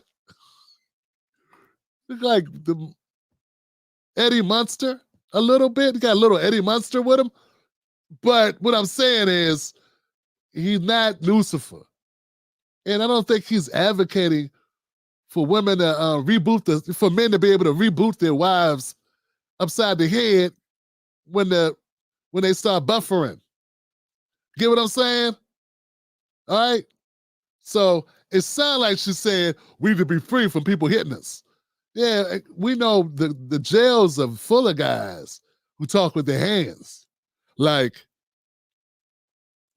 the law don't play that shit. And I don't know what state you in where they play where women can get hit upside the head and get abused by husbands or boyfriends or whatever, and nothing happened. I don't know. I never seen it happen. I know that's one of the worst things in the world. If you get in an argument, somebody's gonna call the cops because cops just come lock brothers up immediately. It's like, hey, how you? I didn't tell you my name yet. I see the freedom to look our children in the eye and say, you can be any gender you want to be. in America, you can go as far as your hard work and talent will take you, and mean it. And you know what? On the other side of that glass ceiling is Kamala Harris raising her hand and taking the oath of office as our 47th President of the United States. They're going to lose. They're going to lose. They are going to lose. Man, they're doing the same thing. This is the same mistake they made with Hillary. They want you to vote for her because of historical purposes. That ain't going to get it done, Johnson. That is not going to get it done. People don't vote for historical purposes. People voted for Obama because he was a hell of a politician, because he made them feel good. He made them think racism was going to be over. Now we know that electing Kamala is not going to end racism. We also know electing Kamala will not even help black people. See, now we know that. Now we positive. Because if Obama couldn't help black people, we know Kamala can. She wasn't even elected. This is not going to work, Johnson. I'm just telling you now. This is a fail. This is not going to motivate independents. Independents don't want to vote for a president to be nice. They want money. They want money and success, just what everybody wants. Only a very small amount of liberals do shit for appearances. That's why when people ask who y'all voting for, people be like, I don't even know. They know they're going to vote for Trump, but they be like, because appearances. And then they go vote for Trump, and people are like, what? Why they vote for Trump? I thought you couldn't make your mind up. Because appearances.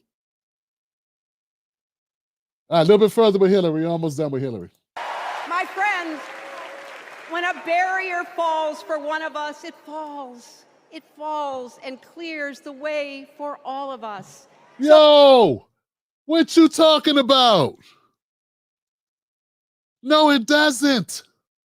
No, it doesn't. There are way more white women who are CEOs than black men and black women combined.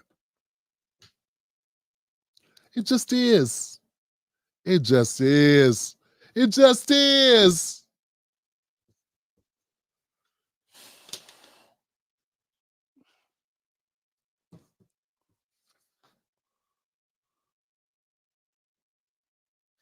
See, the corporate media likes to vilify black men, but they won't vilify white women. They will not vilify white women, man. Start talking this party stuff. The same pattern happened in other states in Ohio. 53% of white women supported Republican Senate nominee J.D. Vance. 53% of white women voted for J.D. Vance over Tim Ryan. Only 46% of white women voted for Tim Ryan. See what I'm saying? See what I'm saying? The guy with the horrible policies that said it's an inconvenience if something happens and somebody gets pregnant against their will. Yeah. He still beat Ryan by about 10 points. Greg Abbott garnered 64% of white women votes, with Beto O'Rourke only got 36%. That's why you ain't heard. When's the last time you heard from Beto O'Rourke? He quiet as hell. He like a TV in the 20s. No sound.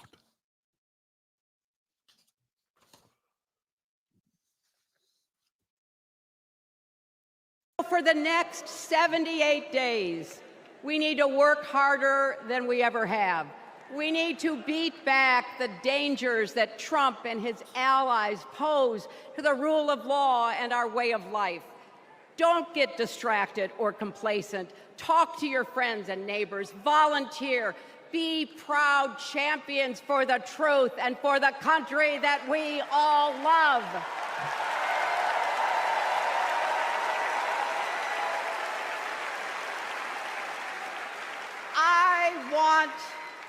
I want my grandchildren and their grandchildren to know I was here at this moment, that we were here, and that we were with Kamala Harris every step of the way. This is our time, America. This is when we stand up. This is when we break through. The future is here. It's in our grasp. Let's go win it. The reason why there hasn't been a white female president is they don't run enough people. Yeah, man, you got to run more white women, just like they run white guys. I'm not saying America doesn't have a bias, but what I'm saying is you got to run different types of people with different pluses and minuses and different strengths. If you only ran Hillary and now Kamala, that's only two different women. And I know there were other people that ran back in the day, okay? Shirley Chisholm, somebody ran, what was the sister that ran VP? I can see her, I just can't see her name. What I'm saying is you gotta run enough people to bring an opportunity so that people can see different flavors, because some people just have it. And I'm sorry, man, the people that have been running haven't had it. And it didn't work for Ted Cruz, and it did work for DeSantis, and it did work for Vivek, and it did work for Jeb Bush, and he was a Bush. I'm just saying, like, you gotta have the sauce, man. And maybe it's gonna take running multiple people. Stop running somebody every third election or whatever. Like, keep running women. Women need to keep running, because to base it just on the fact Hillary didn't win, when she did get a lot of votes, to put it all on Kamala, who hasn't won a primary, like that's not, I'm not saying there is a discrimination. And maybe I don't see things, I'm sure I don't see everything the same way women see everything. But I'm saying different women will get different reactions. Just like different men get different reactions. Nobody voted for Tim Scott. Nobody voted for Cory Booker. But somebody did vote for Barack. Get it? Who voted for Herman Cain? Larry Elder. Larry Elder, man. I don't even think Larry Elder voted for Larry Elder. But Barack became president for 2 terms. And all I'm saying is he had special sauce. and being a president should require special sauce. And I will agree. There have been some mediocre white guys who have become president. I will agree. But the one black guy that did, he wasn't mediocre. All right. Only got 2 more things left. I have removing her.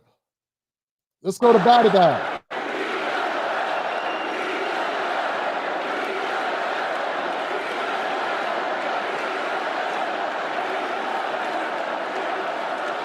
Let me ask you, are you ready to vote for freedom? What did Joe Biden say, man? Real talk, man. Are you ready to vote for freedom?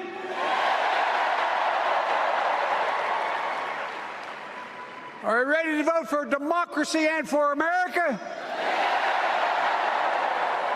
Let me ask you, are you ready to elect Kamala Harris and Tim Walz, President and Vice President of the United States? You've heard me say it before. We're facing an inflection point because of what I saw in Charlottesville in August of 2017. Oh, yeah, I had to put this in here, guys. Once again, this is not a new speech, first of all. Biden's not doing a new speech. He's doing the same old speech. He adds in some sprinkles of some new stuff because Kamala is now the flavor of the month. But this is the same old speech he's been using. And that means he's going to tell the same whoppers that he's been telling. And I'm tired of trying to debunk his whoppers. I know the media tells you that Trump's the only one that lies. This guy lies too. Okay? He lies too. He makes up shit. Okay? It's not a thing they want to report on a lot, especially now. But he's been doing this dumb speech for 5 years, 4 years, and it's a lie. It's a big lie. Like his purpose for running is a lie. Extremists coming out of the woods, carrying torches, their veins bulging from their necks, carrying Nazi swastikas, and chanting the same exact anti-Semitic bile that was heard in Germany in the early 30s. As a young woman was killed, when I contacted her mother, I asked about what happened. She told me.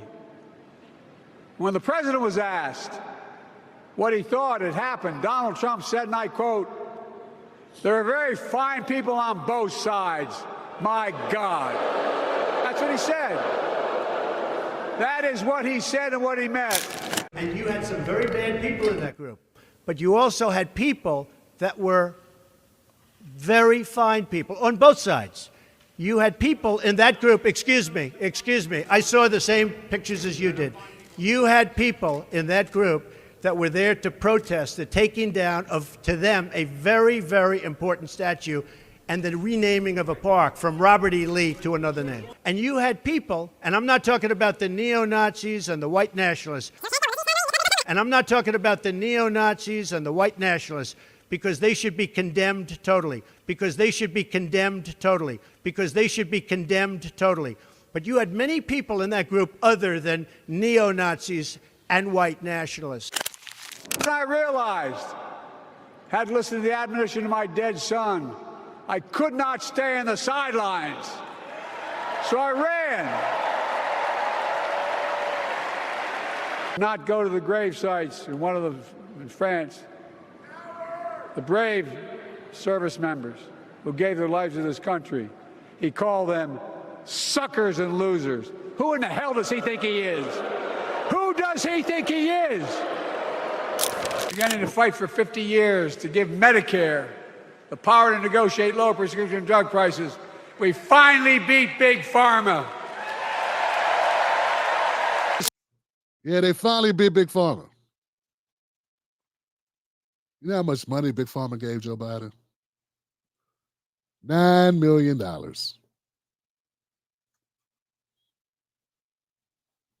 So did this guy, too. This guy, Clyburn, Millions and millions of dollars to Clyburn. Hell, they gave Harris $2.3 million. When you say you beat him, do you mean you got money out of him for your campaign? Or you mean because of the insulin? Oh, okay. I wasn't sure what you were referring to. You said you beat him, like, I thought you beat them out of money. Because, see, a lot of things in Washington don't move so fast because there's money involved. There's campaign donations involved. $9 million is the most money that anyone, he's at the top of the list for taking money from big pharmaceuticals. You still don't think he could have did a better job with them? You still think it's just hating on Biden? That I'm just, a negative worry wart or some shit? Because I say the Democratic Party does just enough, just barely enough. To me, not enough, but just a little more than the Republicans. And then they say, thank us very much. You're welcome. Now go vote for us and shut up. We're doing better than the Republicans. They good cop, bad coppers on everything. They never do as far as they should go or could go on anything that you want them to do.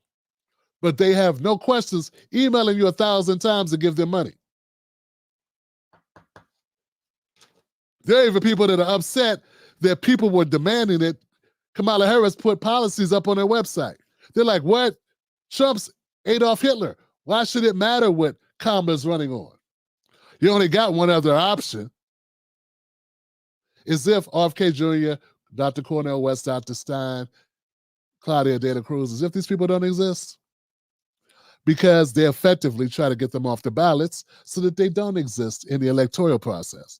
But my point is, Biden talking about they beat Big Pharma, and it's just, you don't think $9 million, the most money given to any candidate from big pharmaceuticals, you don't think that had any bearing on his pathetic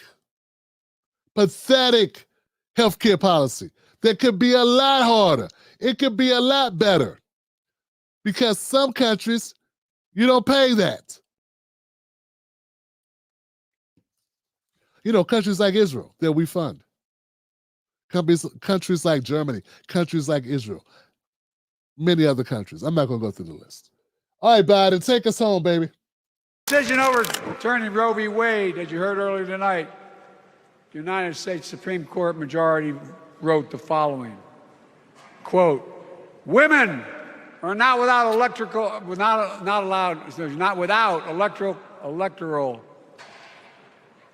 or political power. No kidding. That's the Joe Biden that really there is. Everybody trying to sell Joe Biden like he's this really nice guy. He's really empathetic and sympathetic and kind-hearted. He's an ass. He's got a hell of a temper. He just got mad at the people that put together the speech that he always says. This is not a new speech. He acts like he's just read it tonight. Like they just unleashed it on him in front of the whole planet. Here you go, Joe. Here's your fresh speech you've never read. Go do it. Nah, that ain't how shit works. Okay? He flubbed the line, and look at him. Look at his reaction. Not without, wrote the following, quote, women are not without electoral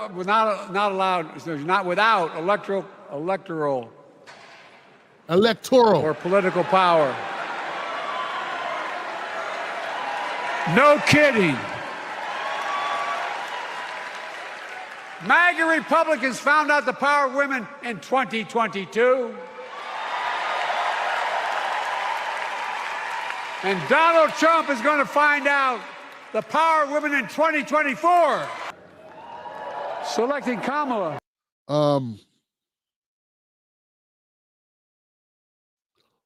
Republicans always win the white woman vote.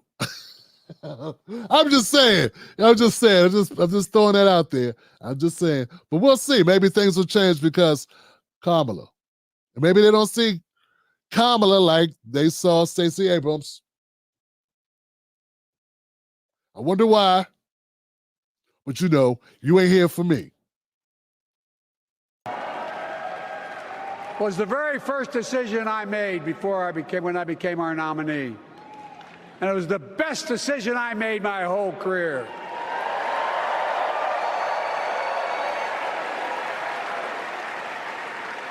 We've not only gotten to know each other, we've become close friends. She's tough, she's experienced, and she has enormous integrity. Enormous integrity. She has enormous integrity. That means she lied about you when you were losing your damn mind, when she told everybody you were the sharpest person in the room.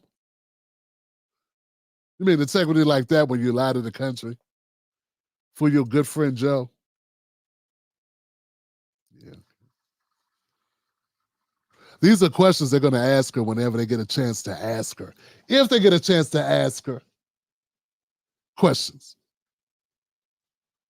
And she'll probably lie, like you say, because that's ethical, right? I think ethics would be telling the truth, but I got a feeling when it comes to politics, it's ethical to lie, right? Her story represents the best American story. And like many of our best presidents, she was also vice president. That's a joke.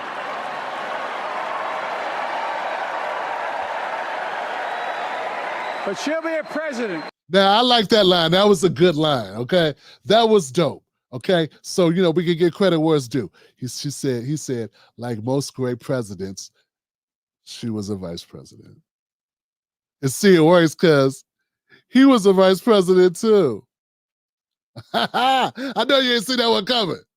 D.L. Hughley wrote that joke. Yo. Our children can look up to. She'll be a president respected by world leaders because she already is. She'll be a president we can all be proud of. And she will be an historic president who puts her stamp on America's future. But I gave my best to you. For 50 years, like many of you, I've given my heart and soul to our nation. And I've been blessed a million times in return. And took a lot of millions of dollars as well. I got a lot of millions of dollars in my account for all the blessings I've received. Hunter thanks you for all the fun nights. For the support of the American people.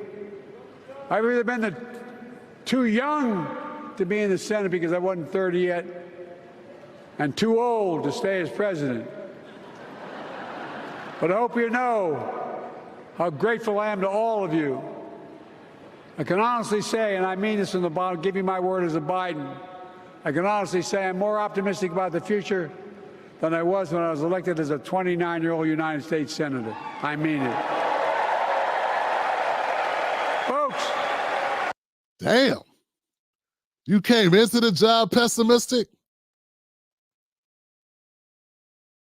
That's crazy, Johnson. That's crazy. Who starts the job going, F this job? We just have to remember who we are. We're the United States of America.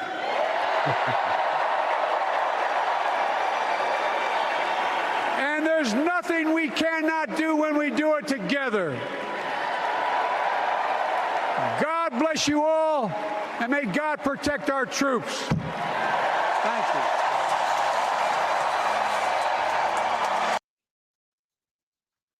Wow. Wow, wow, wow, wow, wow, wow, wow. And folks, that may be one of the last times. I think we're going to have to hear from him again, though. Yeah, it's not one of the last times. Nah, you'll hear from him again. It'll be.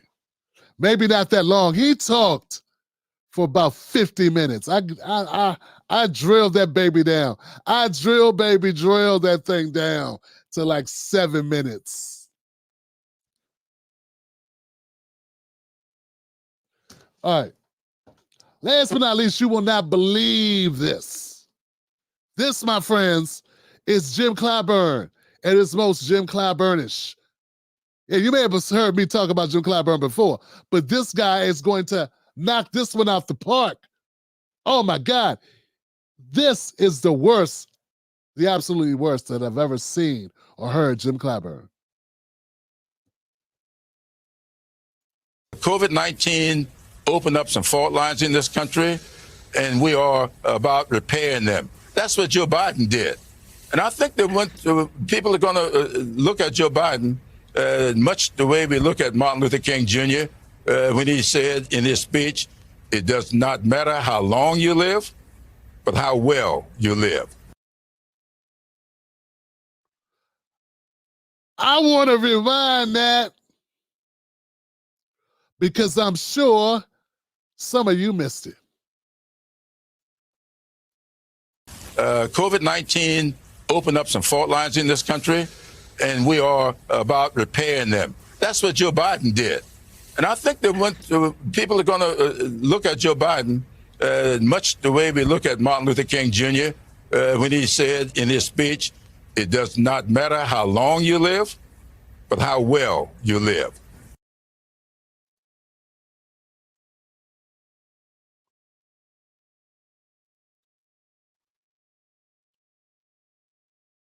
You know when you see them corny ass YouTube thumbnails, there be somebody going, you know what I'm saying? You be like, not clicking on that shit. You'll never get me to click no dumb shit like that.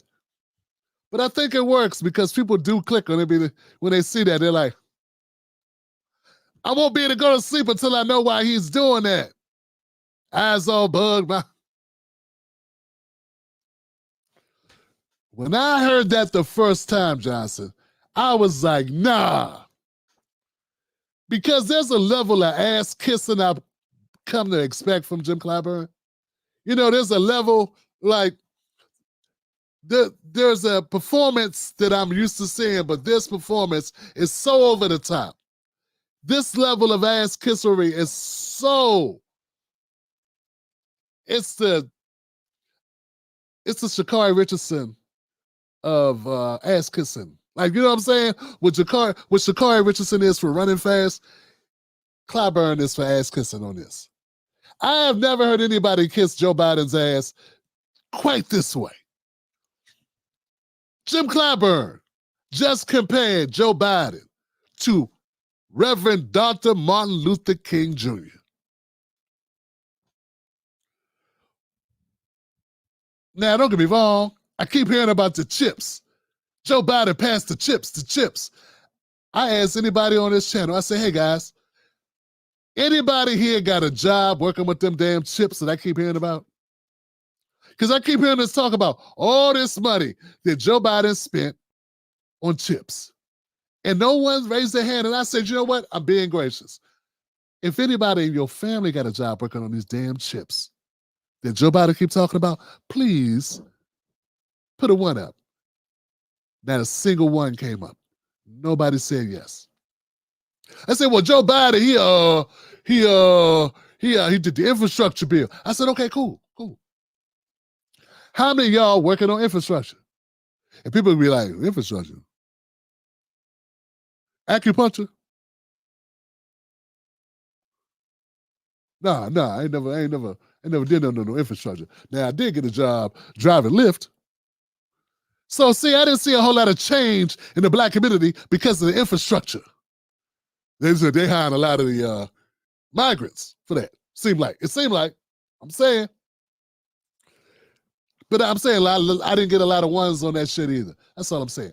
But see, Jim Clyburn is comparing Joe Biden to Dr. King, who lost his life.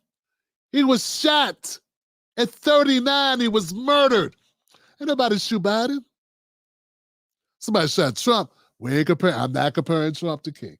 I'm just trying to look for similarities because Clyburn just said, one day people are going to look back and they're going to say,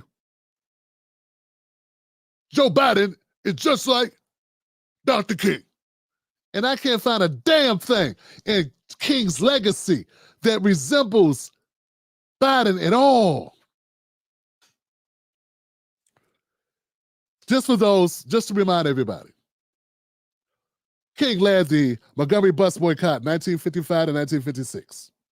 The formation of the Southern Christian Leadership Conference, the SCLC, in 1957.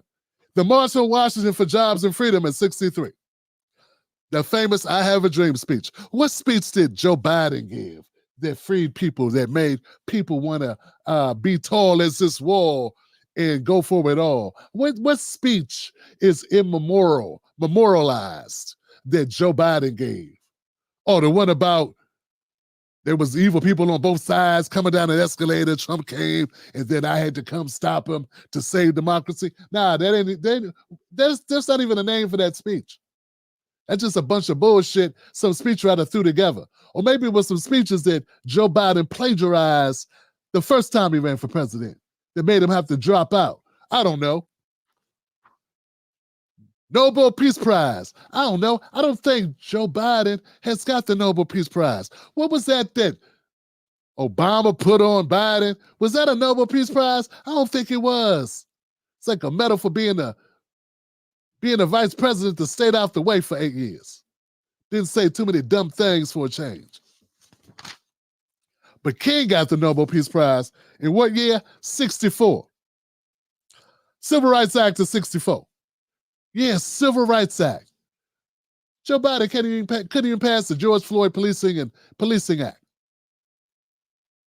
Voting Rights Act of 65. Shit, we lost voting rights. I'm still trying to look for similarities between, Joe Biden and Dr. King, because Jim Clyburn said, looking back, one day, history, they're going to say that Joe Biden was just like Dr. King. Poor People's Campaign in 68. Yeah, that's one. They say that's the reason why they had to get rid of him, because he was trying to unite people, of all colors. He realized that jobs and money matter more than anything else in this system that we live in. And that's when they said, oh, so you wanted to just sit on the bus. You just wanted to stop being the bus and be able to sit on the bus where you wanted. We understood that. You just wanted to be around us. That's fine. But now you want us to break bread with y'all. Nah, we can't do that. We can't have poor whites and poor blacks teaming up. Say goodbye.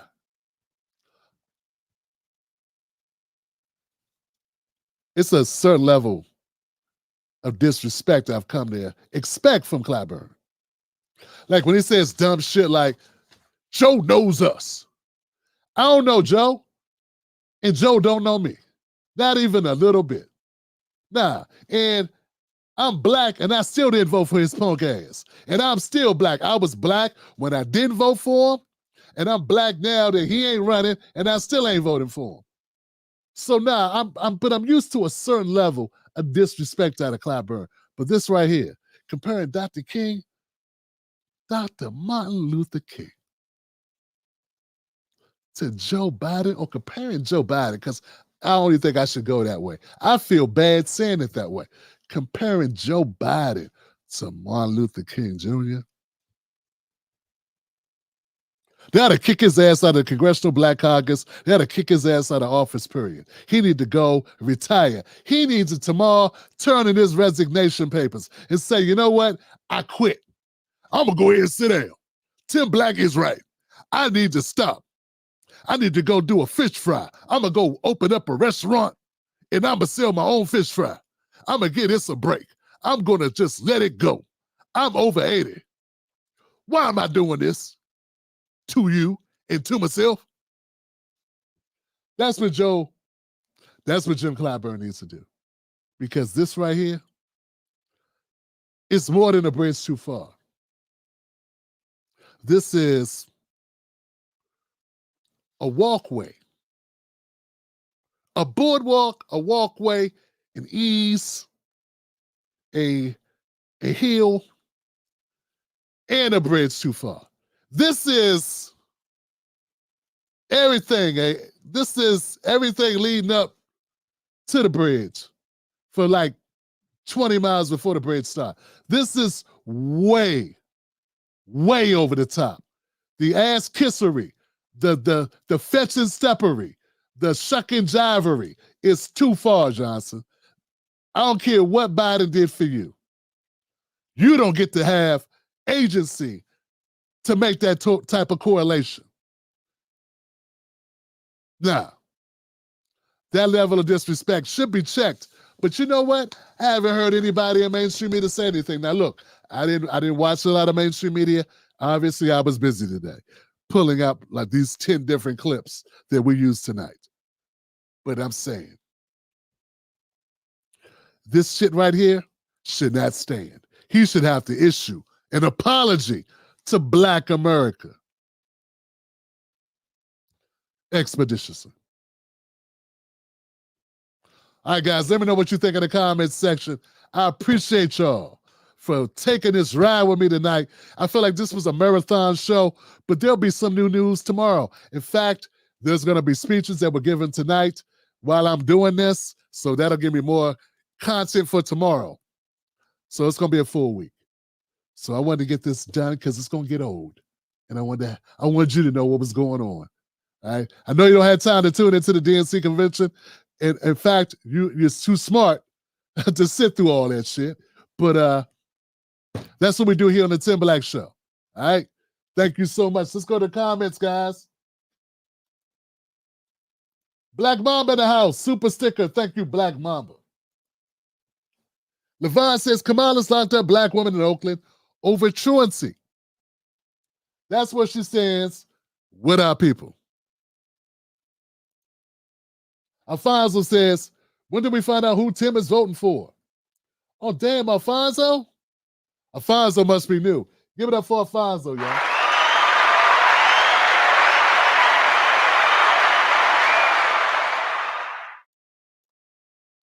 Okay, Alfonso. It's been a while since I've had this gentleman on the show. I guess it's been a month. I'm voting for Dr. Cornel West. I've been upfront with that. Most people who have been here for a while know because I've had Dr. West on the show several times. Dr. Cornel West is running as an independent, not a Democrat, not a Republican.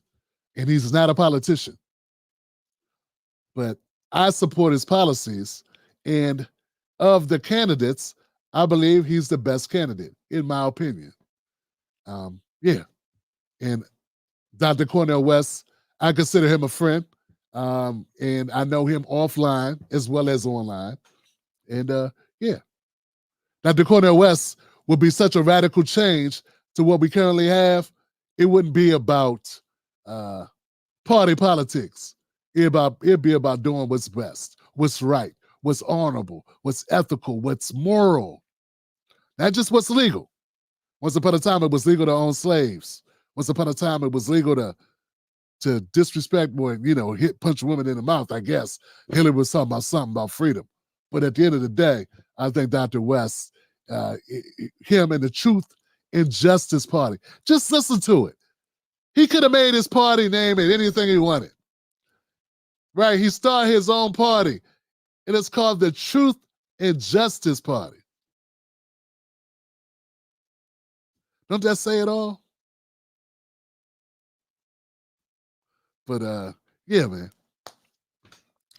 And if for some reason if Dr. West can't get on the ballot in Maryland, I'll write him in. That's how I feel, Johnson. That's how I feel. So yeah. I'm glad you asked me because I'm sure somebody else wants to know. Somebody's like, what's Tim Black doing? That's why you talk all that smack. Damn, dog. I always gotta remember that people, they haven't been here. I meet new people every day and they don't know where I stand. That's where I'm at. So I'm an independent. That's it. And I didn't vote for Trump and I didn't vote for Biden. And I got receipts, Johnson. All right. What else, man? What else? I think that's it, man. Obama, Michelle, read it for the teleprompter. It's such a shame to see. There's a lot of that. Arlene Chambers in the house. Thank you, Arlene Chambers. Michelle Bell. Nigel, Clyburn went too far this time. Tim's breaking it down. Nigel, you must have missed it. Because sometimes Nigel comes in late and he watches late. Nigel, bruh, you got to see this, man. That right there, now he's gone far. He gone too far before. Telling the world, Joe knows us. Who?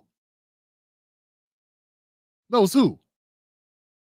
No, you. He don't know us. Who is us? All right? But this time, man, that right there, man, that Nigel, just check it out for yourself, man.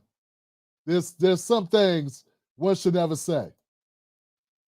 Just joining the convo, tap thumbs up on the way in, and thanks for being here. Thank you, signing the Times. Buck Bewley, I know he had to go. You got to get Buck still here? What? All right, so we still got 20 people watching. Please hit like. Hit like, guys. Let's get to 300. Buck Bewley, my brother. Man, bro, I'm surprised you hung in this long. Thank you, brother. I know it's late. I told Mrs. Black, I said, yo, this is going to be a longer show than usual. And it is. It's almost 3 hours long. But I said, you know what? I'm going to go for big air, man. I'm going to do it because I got all this content. All right, guys, that's it. That's all I got. I think that's enough for tonight. I got nothing but love for you. And remember, don't let nobody take your cornbread. This is the Tim Black Show. To become a member, go to Tim's Take Live on Patreon. Go to TimBlackTV.com. And we're here. We're here. We're here every day at 9:30 except Saturdays. If something changes, I'll let you know. But that's it. No cap. Clyburn, Nigel said he did Nigel said I did the Clyburn voice when I was watching yesterday. I know Joe, and Joe knows me. What?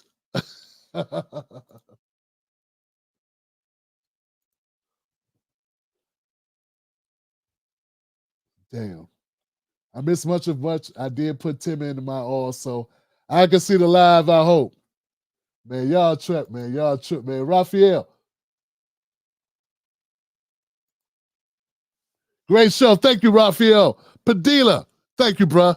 I appreciate you, man. What a show tonight, man. What a show. Thank y'all. I appreciate y'all.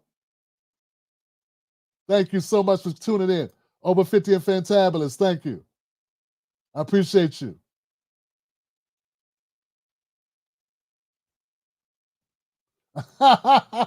Okay, Lee. What's up, Lee? How you doing, fam? Lee's a new member on my Patreon.